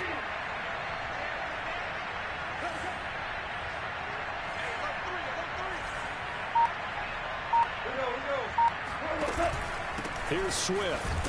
And after the good gain last play, this time they say, as he's going to be stopped behind the line of scrimmage. Second and 11 now. Off play action. Here's Goff. He'll get this off to Swift. And they're going to have themselves another first down as the tackle's made at the Steelers' 30. 17 yards on the pickup there, and the drive will continue. So first and 10 now from the 30. Play action. It's gone. Catch is made by Hockenson, the tight end. And he's going to be out down inside the 20 at the 15. 15 more there, and they're on a roll. It's another first down.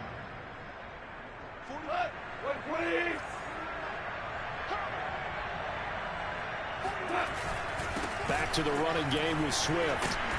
And now they're inside the 10 as he's brought down at the 9. It's a 6-yard gain on the ground, and that'll make it second and 4.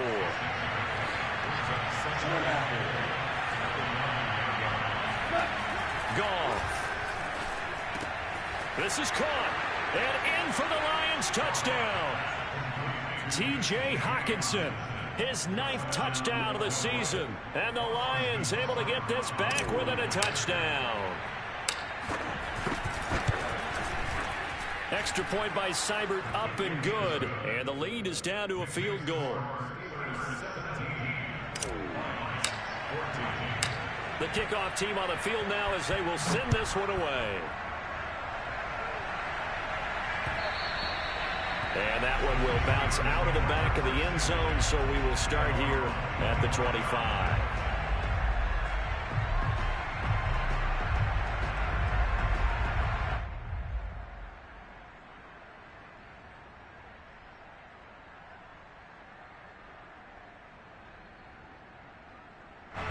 The Pittsburgh offense at the line to start their next drive. Their lead down to a field goal now as they start with a first and 10. And he's going to take this ahead for right around 3 yards, but no more than that. Second down. Well, it's time for them to be good teammates right here. And what I mean by that is possess the ball for a little while. Get at least 2 first downs. Give their defense a chance to settle down a little bit after they give up a touchdown. On second and 7, Haskins. Ebron caught left side. And out of bounds on the other side of midfield at the 45. That'll wind up a gain of 27 on the catch and run. But when you hit him on the move like that, he's able to get into open field with a full head of steam. Oh, boy, it's going to be tough to get him down. Yeah, there was a big window. They're lucky they did get him down. They run on first down, but it only produces a gain of 2. It's second down now. Well, any lane that might have been open there was closed pretty quickly, and that was because the defensive front they won that battle at the point of attack at the line of scrimmage. They used great leverage, held their spot, and stacked him up. Harris going to get it again on second down. Well, you certainly have to give a little credit here because they are playing this game now at their pace. This is ball control football, sustained runs, taking their time, and making it work. Watch the screen, watch the screen. Watch the screen. From the gun, Haskins on third down. He wants it all for the end zone. Got his man, it's caught for a Steelers touchdown. In today's NFL, we talk about quarterbacks and their speed and accuracy, but there's still something about a guy slinging one downfield. And that is absolutely demoralizing for a defense because you've got the offense on the ropes. It's third down. You're trying to get off the field, and then wham, you have a letdown in the secondary, and you give up a big one. And that one, and even 60 yards in the air. Wow. Boswell for the extra point. And his guys will take a 10-point lead. Makes the score Steelers 24. Boswell now to kick it away after the touchdown.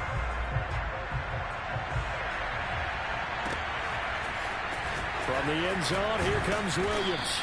And in hindsight, probably should have taken a knee as he only gets this out to the 16-yard line. The Lions offense ready to kick off their next drive. I guess they have to feel a little gratified to at least get on the board last time, but still work to do. No doubt about it. I wonder now if they're going to try to increase the urgency a little bit, maybe pump up the pace, maybe go 2 minute. Who knows? Let's see what they decide to do. Call it a gain of 5, and it'll make it a second down. And that is going to do it for this third quarter of action. You're watching the NFL on EA Sports. Working with 2nd and 5 now. Now Goff. Out to the left there and complete to the tight end Hockenson. And he's taken down but able to slip across the 35. Goff on target to Hockenson for a Lion first down.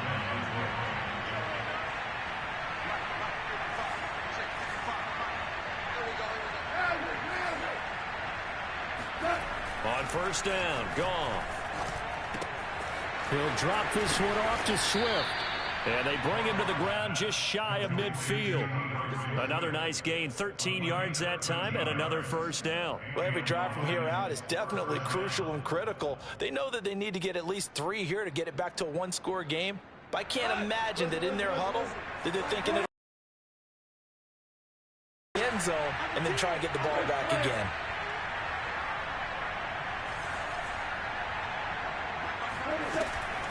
On 1st and 10, it's Swift. And he'll get this one across midfield and down into Steeler territory. Cameron Hayward in on the tackle. The last run got 3. Now here's 2nd and 7. Here's Goff.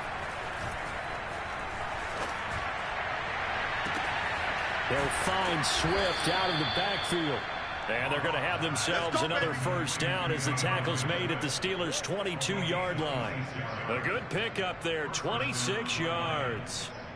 And this has been a nice answer to the touchdown drive again because they've come out and reestablished the tempo. A nice throw there, and they're putting together a very strong drive as a response. And he will lose yardage here back at the 23-yard line. Officially, it's a 1-yard loss. That's going to bring up 2nd and 11. A play fake for Swift. Now Goff. This one caught. It's the tight end Hockenson. Touchdown! Yeah, baby! T.J. Hockenson. His 10th touchdown of the season, 2nd of the game. And the Lions have made it a one-score game again here in the 4th. Extra point by Seibert, up and good. And now things get a bit more interesting here in this 4th quarter.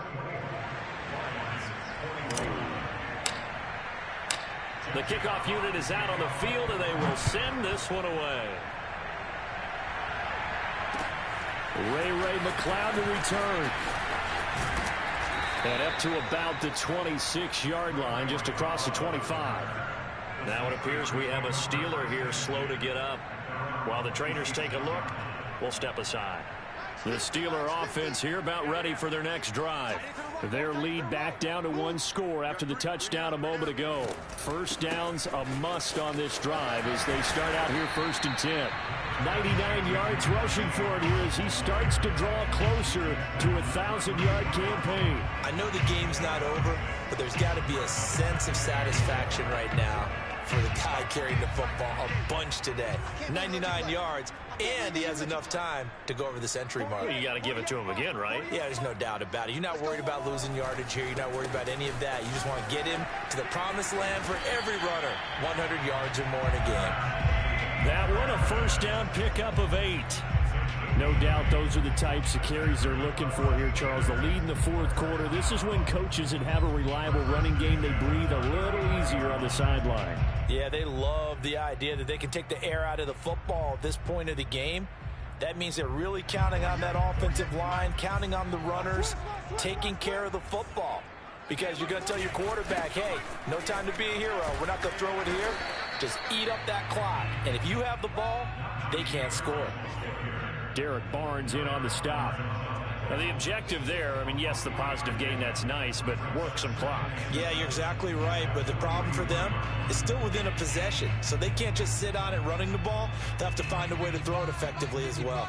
Clock continuing to run. They'll probably wind this all the way before snapping it on 2nd down. Play action. Haskins. They'll roll him out right. And he's able to get this one out closer to midfield across the 45. He'll wind up getting 4 there on his own, but it will leave him now with a 3rd down situation. 55, Mike, 55. Man, I got you. Man, I got you. Mike, 55. Right there, it's Willie. 55. Haskins will throw. He's got a man open. It's Chase Claypool. And he will have a Steelers first down as they're able to get the 3rd down conversion. The Steelers picking up 15 yards there at a first down. They'll try and run some clock here as they keep it on the ground. And he will be stopped here for no gain, and that is going to take us to the 2-minute warning.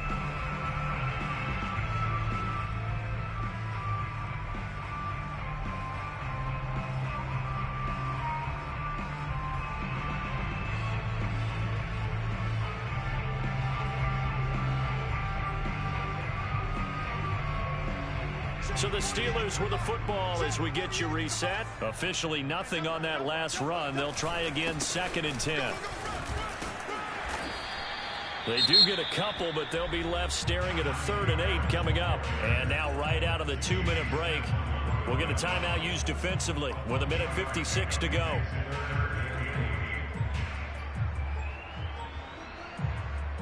This is a big 3rd down, and you'd have to think we'd see a timeout right away if they can't stop him here.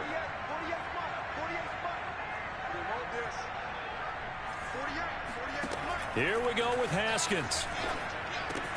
That's swung out wide to Harris. And it's going to be another first down as they'll get him to the ground at the Lions' 23. That one good for 14 yards and a Steeler first. Not totally home free yet, but it's looking good as they come up 1st and 10. They'll run with Harris. And nothing much materializing there on the first down run. He'll get a couple, and that's it.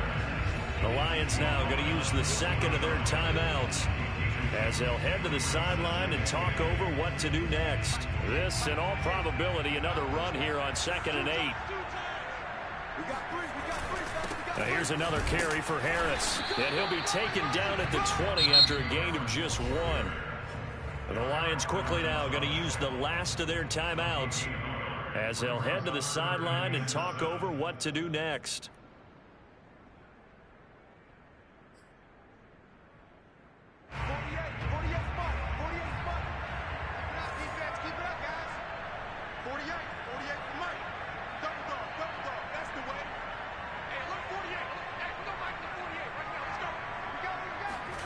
Now it's Haskins.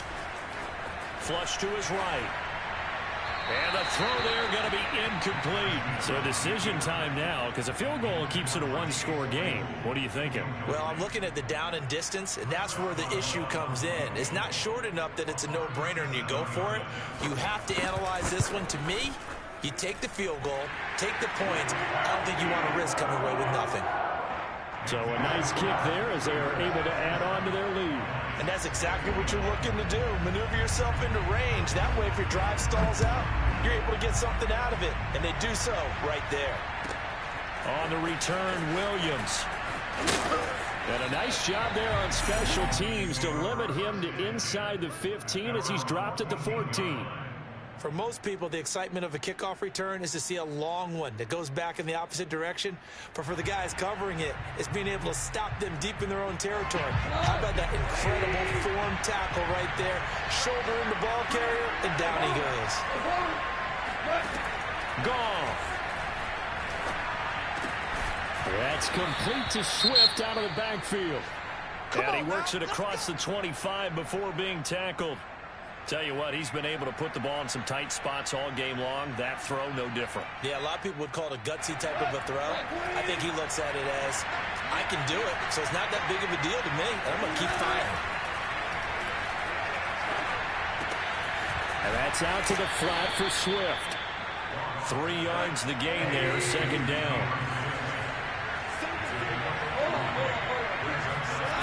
Now it's gone. Now a desperation throw deep downfield. Oh, wide open, complete.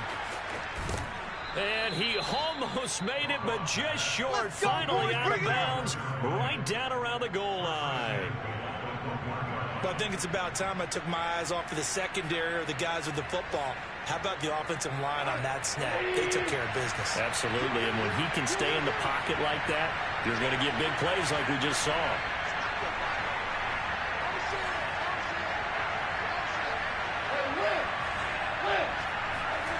Now gone.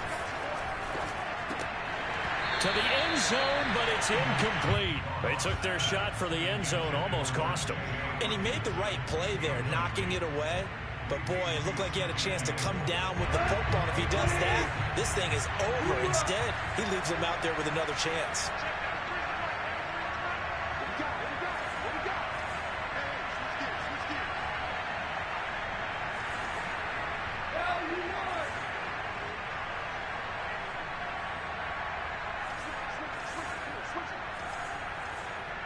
False start there. That will set the offense back 5 yards. Brandon, the lineman certainly flinched there before the snap. A good call.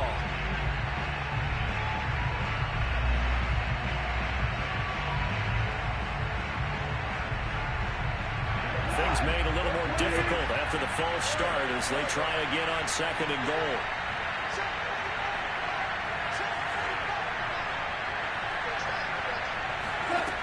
Goff now to throw. And he's got it. 5 yards that time on the completion. And now it's third and goal. Not a big window to throw. Coverage wasn't too bad there. Yeah, they had him under wraps pretty well, but somehow able to muscle his way open and catch the ball.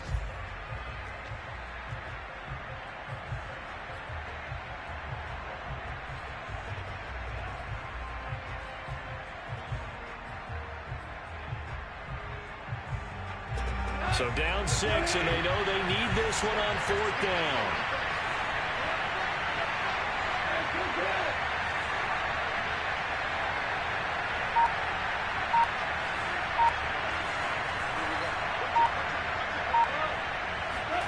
Desperation time for Goff on fourth. And he's in for the touchdown, and barring a miracle, the extra point can win this football game. Well, that's the one they had to have.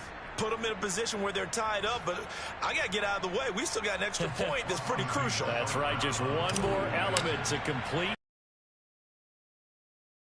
A very important extra point there, up and good, and that might be enough to win them the football game as they now take the lead in the final seconds. Out is the kickoff unit as they run up and send this one away. And they will not get a chance to return this one. It's through the back of the end zone for a touchback.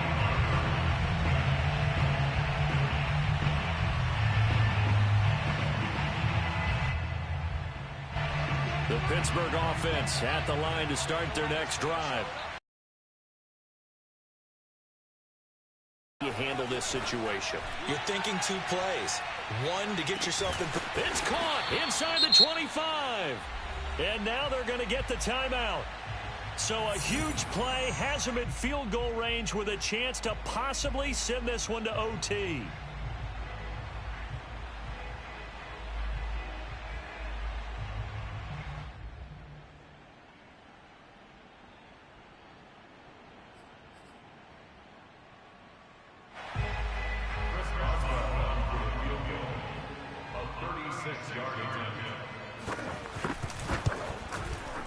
That's offline. He hooked it. It's no good. And this score will stay right where it is. Well, Charles, coaches always talk after losses about putting that behind you and moving on. But in a case like this, when you could have won it with a chip shot field goal and you miss it, that is going to sting for a little while, isn't it? Some are tougher to put behind you than others, right? We always talk about compartmentalizing. What is the rule? Coaches always talk about 24-hour rule after a game, and then you move on. That's tough because that was a very makeable field goal. In fact, I think you and I were both just shocked that he didn't knock it through the post, and they end up walking off the field losers. So for the Lions, the win will help them keep pace in the playoff race as they move to 6-3 on the year. And they'll get another road test next week as they head to Cleveland to take on the Browns. Meanwhile, for Pittsburgh, their season is on life support somewhat now at 3-6. And they will try to get back in the swing of things next week on the road.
as always, to be bringing you coverage of the National Football League on EA Sports.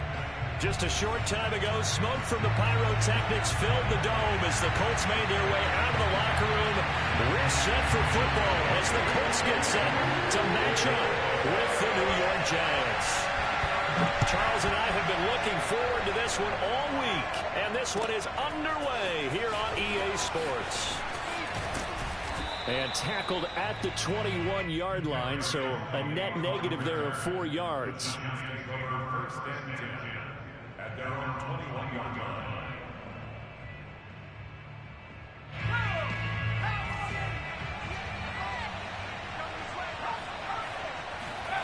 Jones fakes the give to Barkley. And his first pass here is going to fall incomplete. My first thought is surprise because that's one of the better tight ends around, and I've seen him pull in balls like this before. But how about a little credit to the defense forcing that incompletion? From the 21, it's 2nd and 10.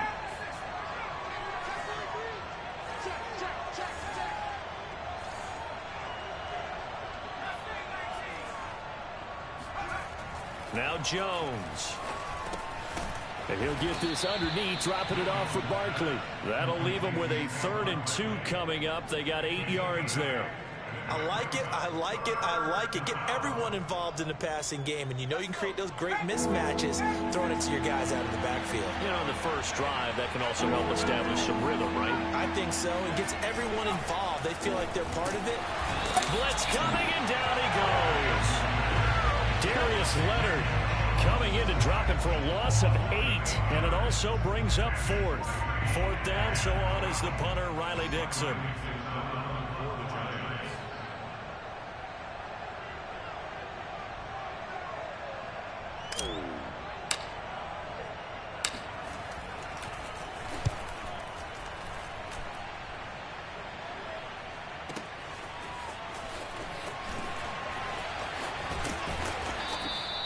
So a good punt there, but a very strong 14-yard return. And the Colts will go on offense here, 1st and 10.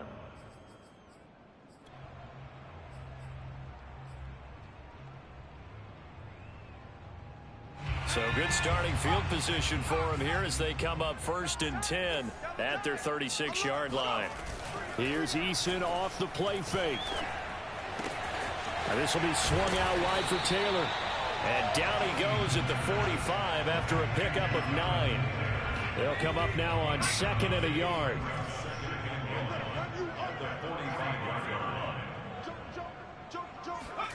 Play action. It's Eason. And he'll be hit as he releases it, and that'll fall incomplete. Well, we always talk about how you've got to be quick when you go through your progressions, and here's another prime example.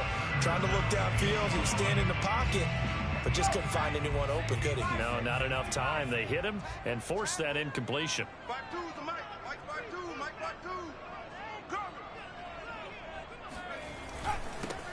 First carry now for the former Badger, Jonathan Taylor. And he is going to have the Colts first down by a couple of yards as they're able to convert there on 3rd and 1. That's a tremendous group effort there, because when you talk about offensive lines, the best ones, talk about guys that play in harmony, in sync, and getting things done, and they did that on that play. Yeah, especially on 3rd and 1. Got to be in sync, and they were. Back to Taylor on 1st down. And he can only manage to get a couple. 2nd and 8 coming up. Certainly a nice job there by the defense rallying to the football and getting him on the ground, but I think the play gets made by the defensive front, because if they can't get upfield, their job is to go ahead and get low, almost get into a ball sometimes, stack things up, and make it difficult for the runner to find a hole. That catch good for 5. It's 3rd down. Let's not quibble about the gain there on 2nd down. That was a positive play because that was a take-what-you-can-get situation. Got out to the tight end. Now it gives them a much better opportunity to convert on 3rd down.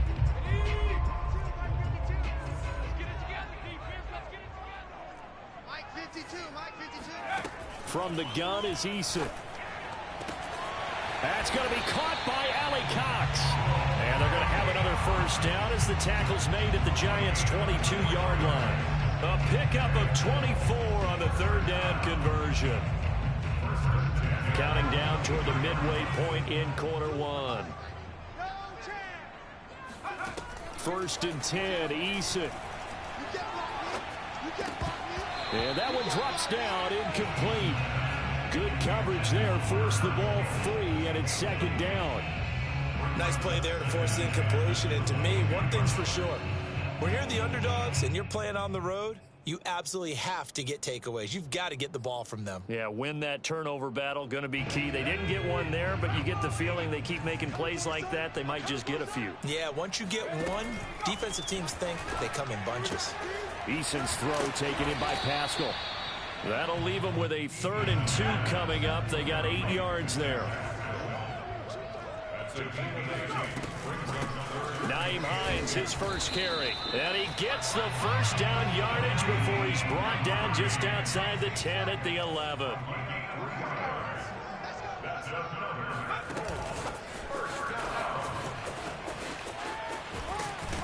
And he takes it inside the 10 to the 8 before he's out of bounds.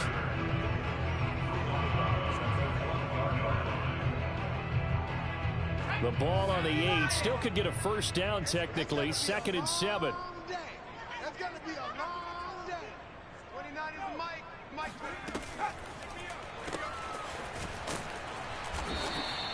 That throw good for only a couple. It brings up 3rd down. A 2-yard pickup brings up 3rd and 6. 60 Eagle. Here we go. SOS. 60 Eagle. Slam. Eason sets to throw it. Caught on the slant. And a pretty nice tackle there, ranging up from his free safety spot as he'll stop him about a yard short.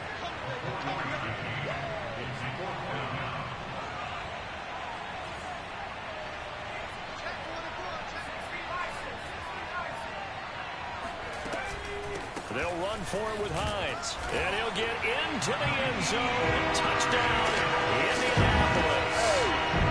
Nyheim Hines taking it in from 2 yards out. And the Colts are on the board here first in the season opener.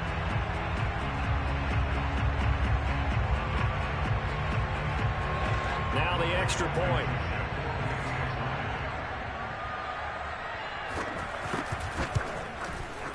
And this is good to make it 7-0 Indy.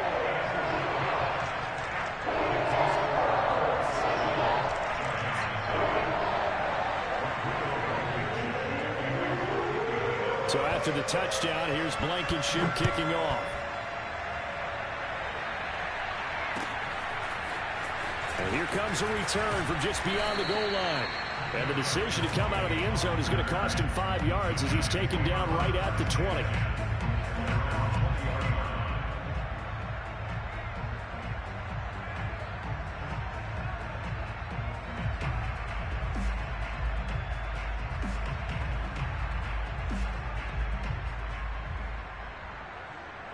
The Giants offense at the line, ready to begin their next drive.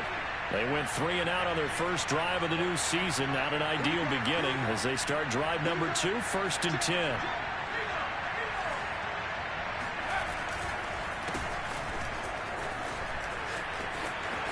And he's got room. And past the 40 before he's out of bounds. Let's go. That's good for 21 yards and a first down. Coming in, he really liked his chance of having a big year based on a terrific offseason. And runs like that on opening weekend show that he's right. One play has him up past the 40 already, and another 1st and 10. Now Saquon Barkley. And he'll be taken down, but not before he works it past the 50. Let's go. It's a gain of 11 and a Giant first down. I think they like this drive a little bit better there, partner. Running game helping out, picking up some of the slack. Because remember the last drive, they went 3 and out. Back-to-back good plays have them on the move on first down.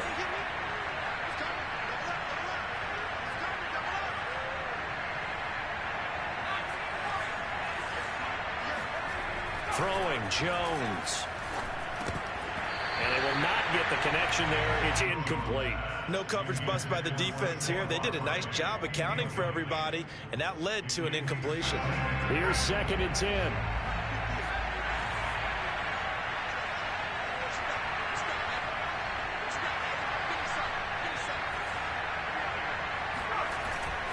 Off play action.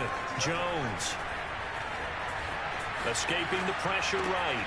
Finds his tight end Ingram. And he's got this down to the 35. First catch of the new season for him, and he picks up the first.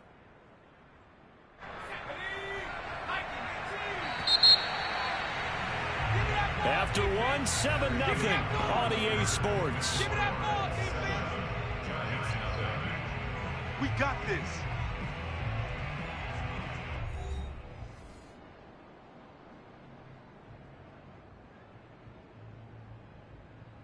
Ball up to the 35 now as they come up on 1st and 10.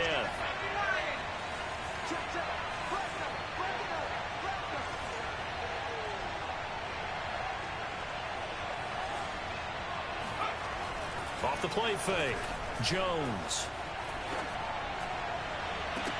And too much juice. It'll be out of bounds, incomplete. A deep ball down that right sideline, and he made sure that he put it where either his guy was going to catch it or no one was.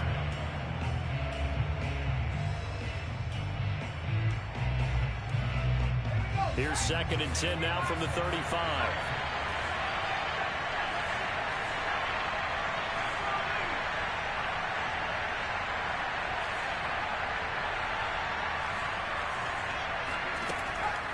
Again, he'll drop to throw. Out to the right here to Shepard. He'll get only 3 there, so it leaves him with a 3rd and 7 ahead. Oh, it's time to give a little credit there to the defense. They played that very well because it was a drag route, and he ran a little shallower than normal as he worked straight across the field. He was hoping he'd get lost behind the defensive line, but once he made the catch, nowhere to turn upfield and gain any yardage. And it's incomplete. Took a shot, couldn't connect. They really had a good drive going there, but a nice recovery by the defense these past few downs, able to knock that one away on 3rd down and bring up what I think for the offense, an unexpected 4th down here.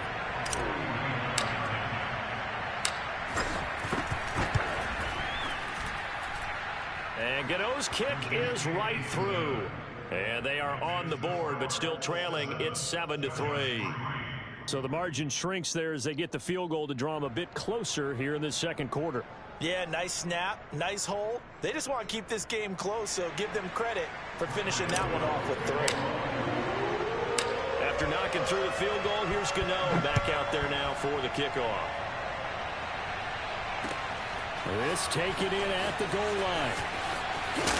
And they'll get him down right around the 25, actually the 26 officially, so a net gain of 1 there.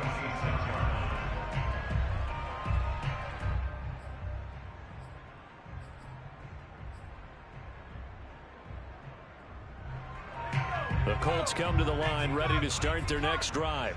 They were successful last time finding the end zone on their opening drive of the season. And they'll get another shot here with a 1st and 10. And he's going to take this ahead for right around 3 yards, but no more than that. 2nd down. Well, that's just a pile of bodies there, and that's when you kind of find out who's a tough guy, right? Who can stand up and make a play. It was only a 3-yard run, but for both sides, they had to walk away from that feeling like, okay, I can stand up when the going gets tough in here. They go play action with Eason. Hits his target, the tight end, Mo Alley-Cox. And he'll be taken down, but not before they work it across midfield. 23 yards the pickup there. So the drive takes them into Giants territory now. 1st and 10 at the 47.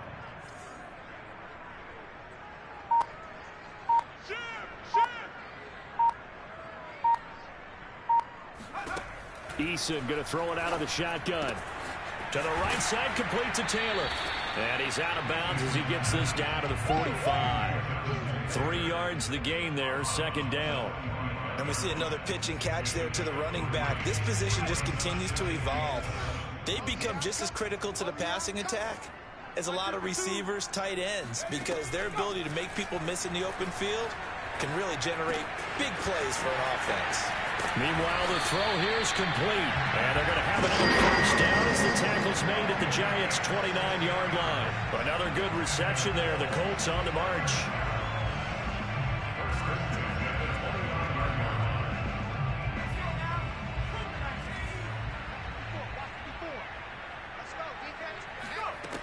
On first down, Jacob Eason. Nowhere to turn here, and he's going to go down. Back at about the 37-yard line. Dexter Lawrence. He's the one that got home and takes him down for a loss of 9.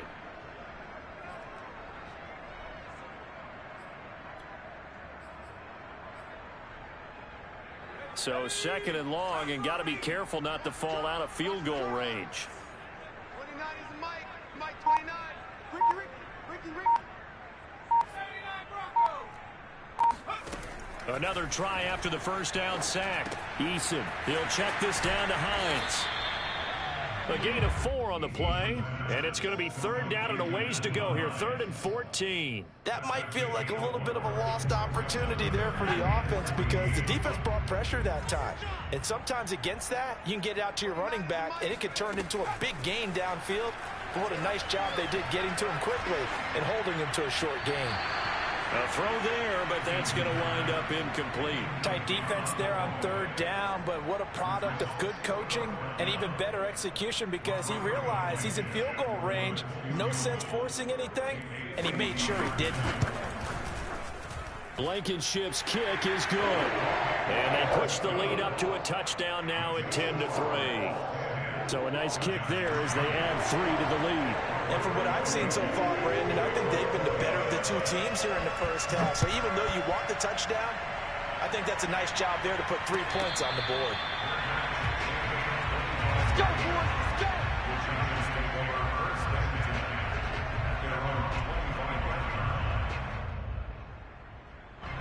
The Giants offense at the line, ready to begin their next drive. Just a lone field goal for him so far, trailing 10-3 as they come up 1st and 10.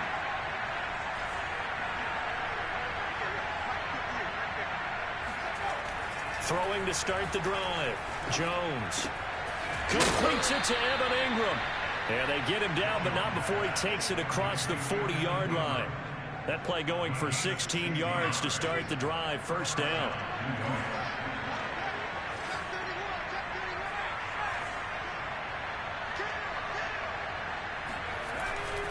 Jones with a handoff to Barkley.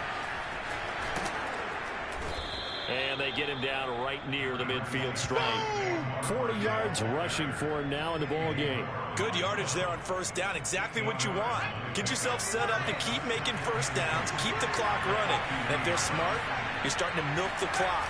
No hurry before you run your 2nd down play.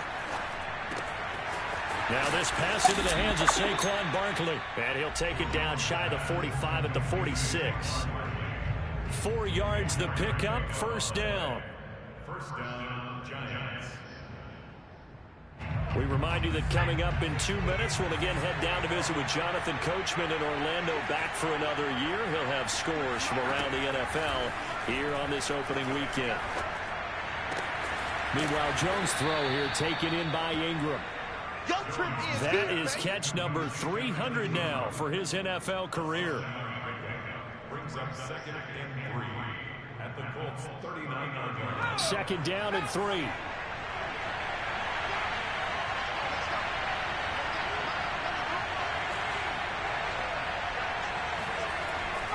Looking to throw. Jones. This one goes out wide for Barkley. And they'll get him to the ground. He has another 1st down at the Colts' 29-yard line. Give him 10 yards on that one, and that'll earn him a fresh set of downs. This offense finding its legs now. Here's another 1st and 10. They'll stick with the passing game as he looks to throw.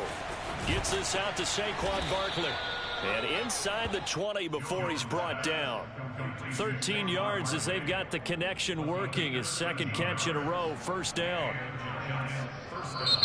Now a timeout called for by the offense as they'll stop it with just over 40 seconds to go in the 1st half.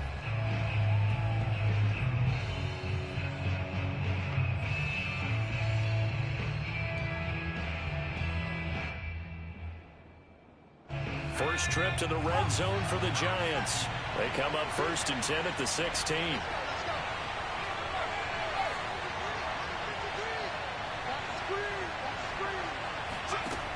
They'll look to throw again. They'll set up the screen to Barkley. And he'll get him inside the 15 down to the 14-yard line. Now the Giants will use the second of their 3 timeouts as the clock will stop with 37 seconds to play in this first half.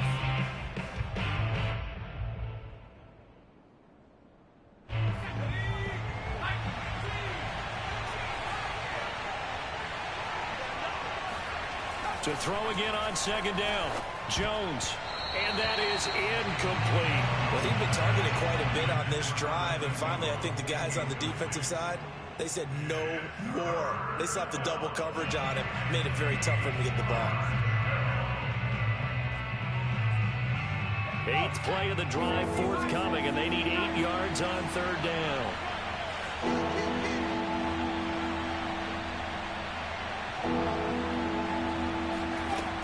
Back to throw again. That's into a crowd and intercepted. Good positioning, and it's picked off. And the Colts are going to get the football here as he gets this up past the 20-yard line. Well, he had to fit that into a pretty tight window over the middle. And, Charles, I think they were in zone defensively, weren't they? They certainly were. Nice read on your part. And sometimes the quarterback isn't fooled between zone and man. Sometimes just fooled by the type of zone that he sees. Because oftentimes those linebackers will vacate and run downfield with receivers. In this case, he played a pure zone and was in the wrong spot for the QB. And he'll work this back to right around the line of scrimmage and surrender there. No gain on the play there. Second down. And when the defense wins and gives up no yardage on a running play, that's something they can build on and carry themselves forward throughout the game. Eason. And that's caught left side by Mo Alley-Cox. So we've reached halftime here on opening weekend. As we'll send you down to Orlando, we check in with Jonathan Coachman for our EA Sports Halftime Report. Coach. It's a new season, so both of these coaching staffs likely making plenty of adjustments after their first half of football. So for the call of the second half here in week 1, we go back to Brandon and Charles.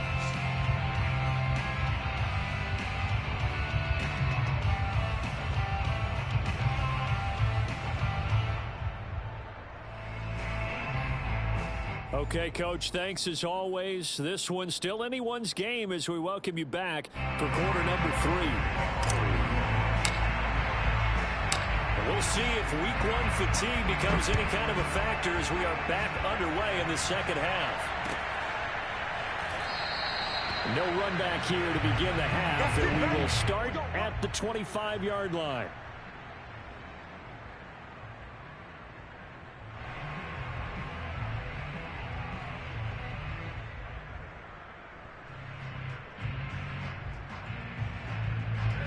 The Indy offense at the line and set to go. Hey, Charles, they've got the lead. Put your coaching hat on here now. What's the game plan for the second half? I think getting the running game going a little bit more, because I thought in the first half it didn't get it moving the way that they would like. They had success throwing it, but I think these first couple of drives, they'll want to get those running backs going and give them more opportunities, and I will guarantee you that those guys were lobbying for them in the locker room at halftime. 2nd and 8. Watch the run, watch the run. Again, it's Taylor. And he is swallowed up right at the line of scrimmage. 2 runs in a row, but only 2 yards to show for it. And as a defensive end, getting off the ball quickly, swarming to the football, making a tackle, that's what we saw right there. Yeah, that's what their job is, and really a lot of the time they have to throttle back a little bit in the run game because you know those defensive ends, they're like in a sprinter stance. They're just headed straight for the quarterback. That was good recognition on that play to hold them to no gain. 29 is Mike. Throwing is Eason. Got an open man. That's Campbell. And he'll be taken down, but not before they work it across midfield. How about 25 yards on third down? They'll take it. So the drive takes them into Giants territory now. 1st and 10 at the 48-yard line. Play action. It's Eason. Now this will be swung out wide for Taylor. Room here to run. And they're able to work this to the 25 before it's all said and done. 2 chunk plays in a row. The last one was over 20 yards, and so is this one.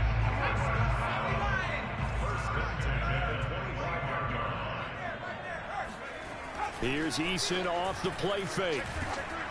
And he takes a shot on the release as this will be incomplete. They've given up a few first downs on this drive, but getting the incompletion there, that should give them something to build on and maybe turn the tide. On second down, it's Taylor. And this has been a familiar sight all afternoon as they stop him behind the line. It's a loss of 4. Now third down.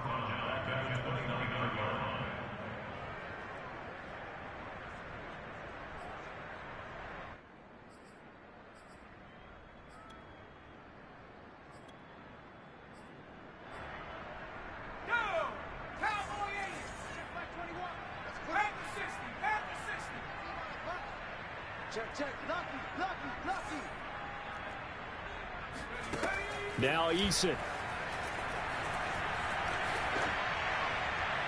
And this is going to be incomplete. The frustration evident there because he couldn't find anyone on third down, and he left no doubt that he was throwing that one away.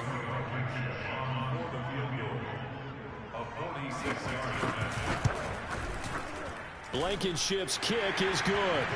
And they will stretch their lead to 10 now at 13-3.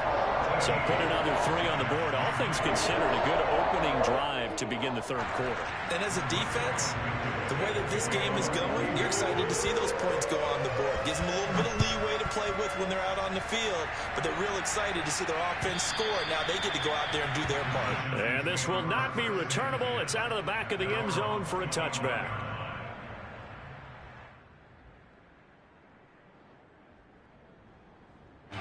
The Giants offense at the line, ready to begin their next drive. Well, their deficit a little wider now than it was at halftime following the field goal a moment ago. But the goal is still the same because you know they want to come out, establish a rhythm in the second half, and get going. Make no mistake about it, though. Kicking field goals, not in their game plan. They need to get the ball in the end zone. At the 28-yard line.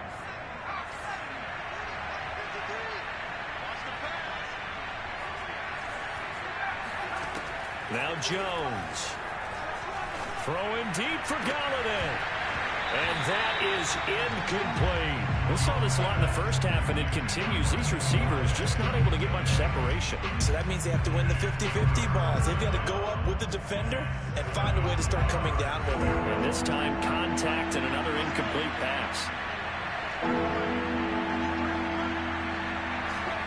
Jones fakes the give to Barkley. Oh, the ball comes out on the hit, but they'll say it's incomplete. Has to be a little bit of frustration there. Back-to-back incompletions. Receivers blanketed on both attempts, this time on third down.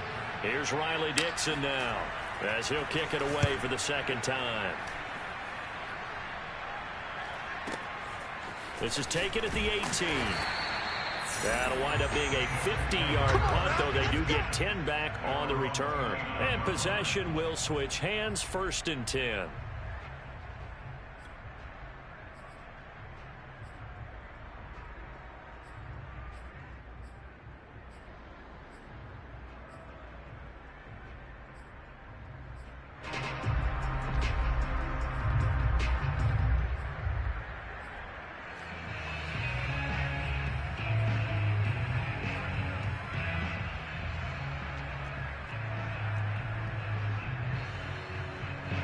The Colts come to the line ready to start their next drive. And they're not going to play this conservative, I don't think. They had the field goal last time, and they're up, but they're looking to put a drive in the end zone. Oh, I agree with you totally. No one goes out on the field and says, all right, let's just settle for 3, except in certain situations, trying to ice a game, that sort of deal. Most of the time, it's end zone, and that's what you're thinking, and I believe that's exactly what they're thinking as they begin this one. Yeah, no quarterback ever goes out there saying, hey, let's get 3, right? Not one that I've ever met. Off the option, here's Taylor. And he works his way forward for a couple up past the 30. In the first half, he was held in check on the ground, but despite that lack of production, they still have the lead. Yeah, and they've got to feel fortunate about that. If they could actually get production from their lead horse, that would help open up this offense and widen this margin, too.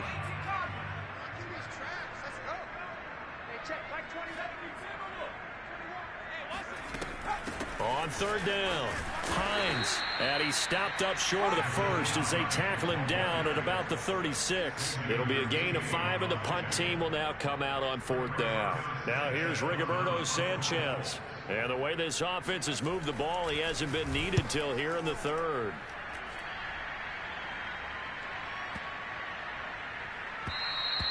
And this one hits at the 1, continues on into the end zone for a touchback.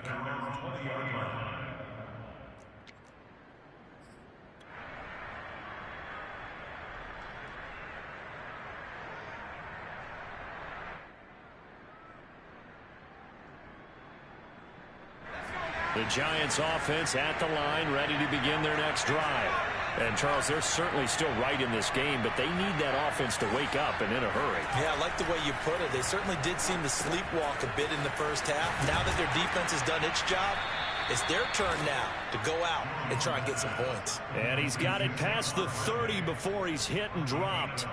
Nice way to start the drive, a gain of 12 and a first down.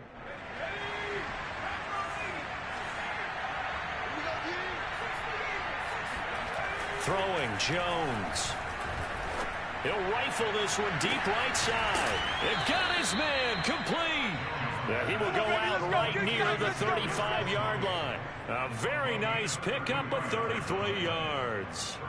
Well, partner, I'm not sure how this drive's going to end, but how about the way they flip field position there? A nice attacking play that picked up a heck of a chunk of yardage. So that changes things a bit. Here's a 1st and 10 all the way down at the 35. Here's a give to Barkley. And nothing much materializing there on the first down run. He'll get a couple, and that's it. This is what happens sometimes when you abandon the running game. It's hard to get back to it because once guys get out of that mentality of firing out and hitting people, hard to get them started again occasionally. The last run got a couple. Here's 2nd and 8. Back to throw. Jones. Over the middle, that's hauled in by Tony. And they'll get him to the ground. He has another first down at the Colts 16. A nice pickup of 17 yards.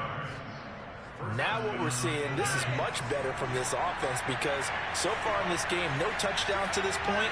And what's usually a direct correlation? Very few explosive plays. That's been their issue. Not able to make that big shot downfield or break one off. But a nice game there for a first down. Now a throw to the end zone on first down, but it winds up incomplete. 2nd and 10, 3rd quarter of the season opener.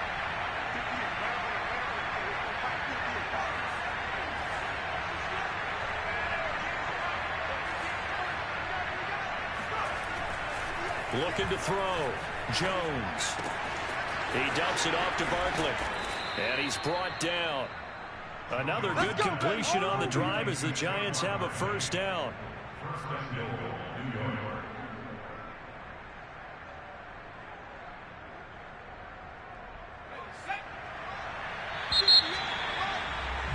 And that is going to do it for this 3rd quarter of action. You are watching the NFL on EA Sports.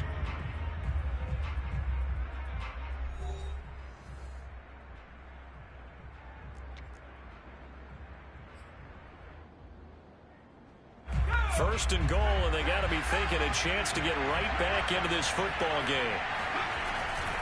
Barkley. And he is in. Touchdown, New York. Saquon Barkley. Excellent work there to get in on the touchdown run. And the Giants have made it a one-score game again here in the 4th. Gano the extra point, and now things get a bit more interesting here in this 4th quarter.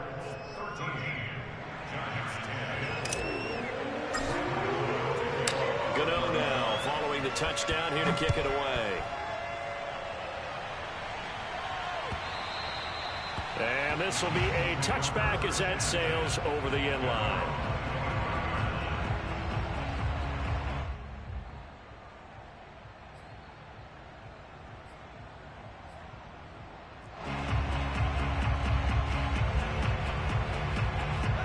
The Indy offense at the line and set to go.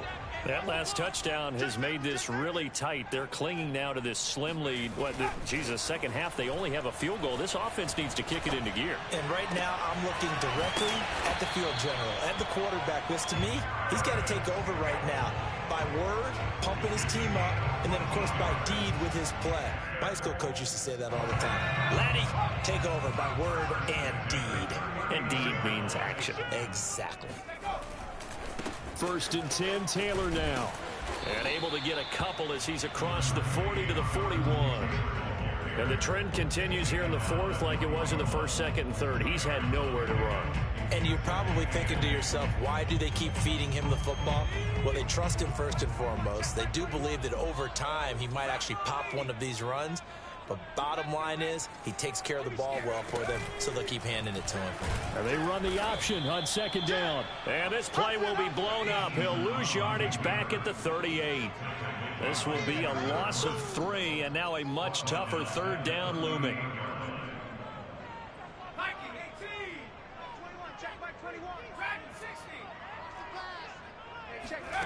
From the gun is Eason. Hit as he throws there, incomplete. First quarter, Charles, you really emphasized the importance of winning the turnover battle as a visiting team, as an underdog. They haven't forced a single turnover in this game. And right now they're losing, so no turnovers might lead to no victory. And this will pin him back deep. That's going to kick out of bounds right at about the 7-yard line. And for an offense that is struggling, this is not where you want to start from. Great punt. Fantastic punt. And for all those who wonder, what do punters do during the course of practice each and every day? The best ones do what we just saw there. Work on positioning the football and helping their team. Gonna let it fly for Rudolph. It's incomplete. Took a shot, couldn't connect. We've seen that the deep ball's been a part of their game plan all afternoon, but they've had trouble hooking up on it, unable to successfully find the end zone over the top. After the incomplete pass, here now is 2nd and 10.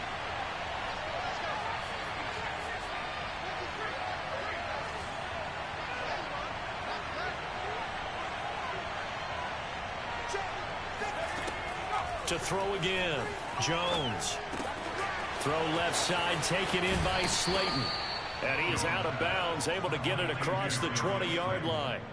First target, first catch, and a 1st down. And here we are in the 4th quarter, partner, and watch them drive for what would be a go-ahead touchdown. And you and I both know this is where you need a quarterback who can keep his cool back there. Not just for himself, but to keep the rest of the team relaxed too.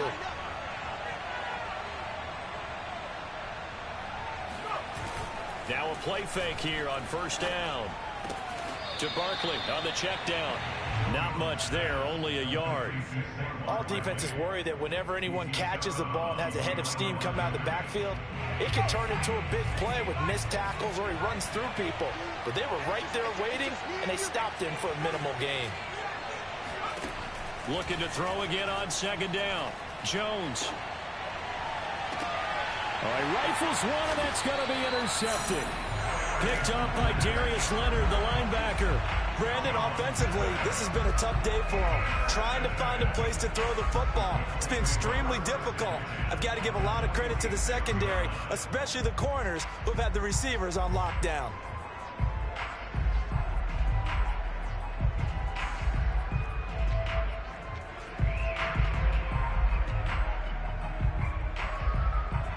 Some good games around the league here early in week 1, and this one's shaping up to be as good as any of them as we come up on a 1st and 10. On the handoff, Taylor, and not a whole lot of room to operate there on the 1st down run. He gets maybe 3. 3 yards on that last carry. Here's 2nd and 7. Brings up 2nd and 7 at the Giants' 44-yard line.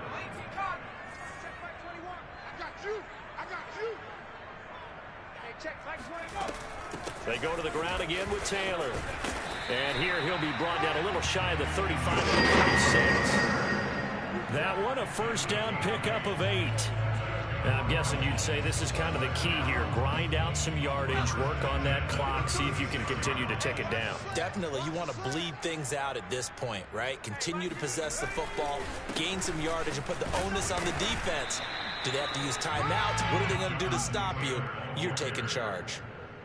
The tackle is made by Adoree Jackson. All right, that's a decent game there, but it hasn't been his best game overall. So I wonder what the mindset is of his team. Do they want him to handle the football and try and close this game out? Or are they going to make an alternative plan and maybe go in a different direction? I think they need him, and this is his time to shine. Now a throw here to his running back. 5 yards on the pickup, and that is going to set up a 3rd and 1.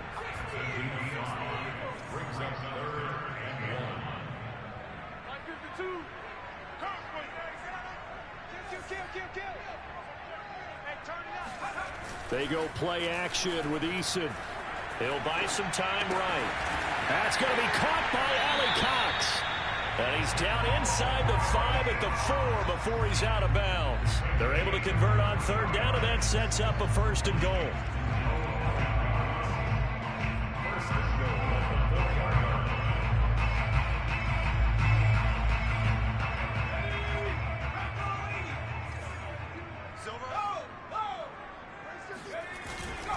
Taylor. Give him 4 on the carry there. It's 2nd and goal. Oh, Brandon, I'm going to tell you, this is football time to me. They're inside the 10-yard line. That's like drawing the line in the sand. Who's going to make the stand here? Defensive guys, they know if he gets in the end zone, this ball game is over. And the guys with the football right now, they're thinking, let's just pound it in there. Got to hold him to 3 to keep this a 1-score game. And now, defensively, they're going to burn their first timeout. Remember, they get an extra time built in coming up here shortly at the 2-minute warning.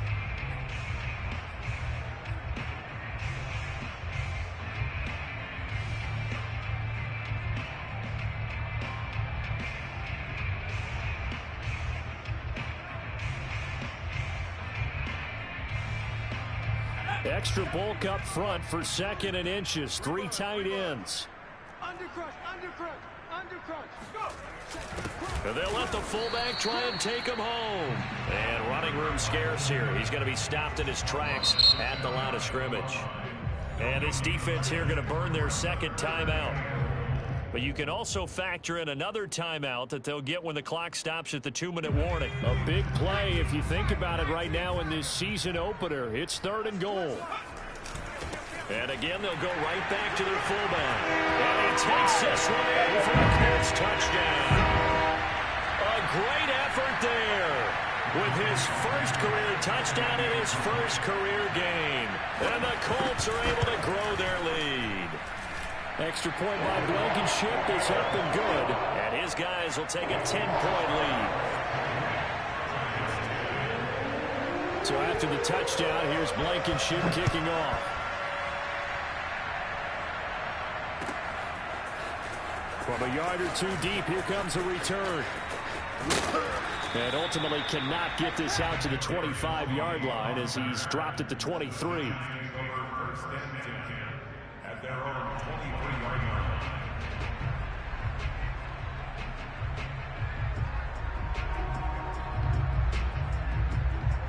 The Giants offense at the line, ready to begin their next drive. And following the interception, just any interception, are you a little bit more cautious when you start that next drive, or no, you just throw that out the window? I think you are. I don't think that there's any way you can run back out there and go, totally didn't affect me. Let's just go ahead and be loose with the football again. You're going to take care of it, but you have to be careful about being too cautious because now you can't run any offense at all. Still want to attack. We'll see how they attack him here. A big hitter to start the drive has him up near midfield here for 1st and 10.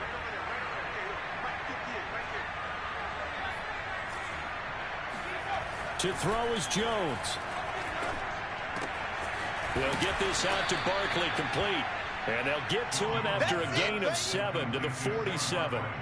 One thing I think that's safe to say defensively, the tackling's been really good. And because of that, it's been very, very hard for them to move the ball because you're not getting the benefits of run after catch. They tackle him almost on the spot. That means they have to run extra plays, harder to move it. A 2nd down pass play there, but it's incomplete. A lot of practice time, a lot of thinking goes into 2-minute drills, even on the defensive side. So now you want to make sure the guys understand. Continue to be aggressive, but make sure you're smart in doing so. So the incomplete pass on the last play, and that leads us to a 3rd and 3. Jones. That's caught by Galladay. And he will have a Giants first down as they're able to get the 3rd down conversion. Jones. Going right back to Galladay. And the result here, a pickup of 8. Leaves him with 2 to go on 2nd down. Brings up 2nd and 2 at the Colts 21. Here's Jones. And his throw's going to be incomplete. Now the question is obvious. Do you try to kick the field goal right here knowing that you need 2 scores? I would be thinking about it if I were on that sideline. Get the field goal now, try and get the touchdown later.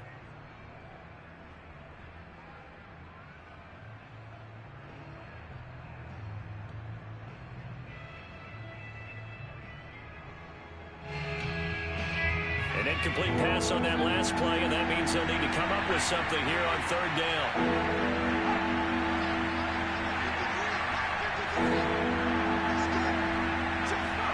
Now Jones. Throws right side, and that's complete. And he takes this one into the end zone, and all of a sudden, here in the final minute, things get a little bit tighter. Okay, game on. Don't go anywhere yet. You got a 1-score game now. Probably going to rely on the onside kick coming up. Yeah, they have to. It's not a high percentage play, but it's better than not having a chance at all. And that's when you put your leapers and your flyers on one side, get that high hop, and hope that one of the guys can come up with it. And on the other side, get that hands team ready. No doubt about it. And the Colts are going to recover the football. And that should be enough to get them home. In the 4th quarter, it felt like they needed the football back. Unfortunately, they couldn't get it.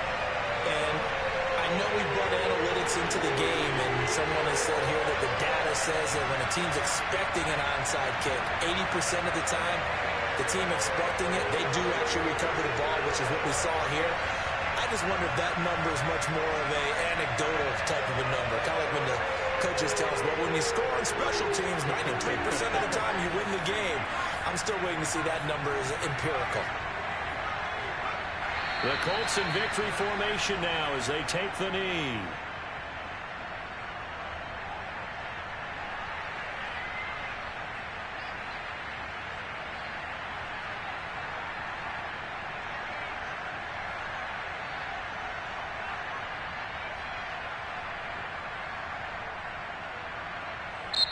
So this one winds up an Indianapolis victory. And with that, our journey begins, Charles. Week 1 in the books. Going to be a great season. Oh, man, so much to look forward to. Isn't it nice to get a really good game right out of the gate? Preseason behind us. All these games count now, don't they? Yeah, this is the exciting time with just 1 week gone and plenty of weeks to come. So for Indianapolis, it wasn't always pretty, but they do eke out the Week 1 victory here by a field goal. And they'll have another home date next week as the Miami Dolphins come to town. Meanwhile, for the Giants, they go down to defeat here in the opener. And they'll get a chance to redeem themselves next week at home against Jacksonville.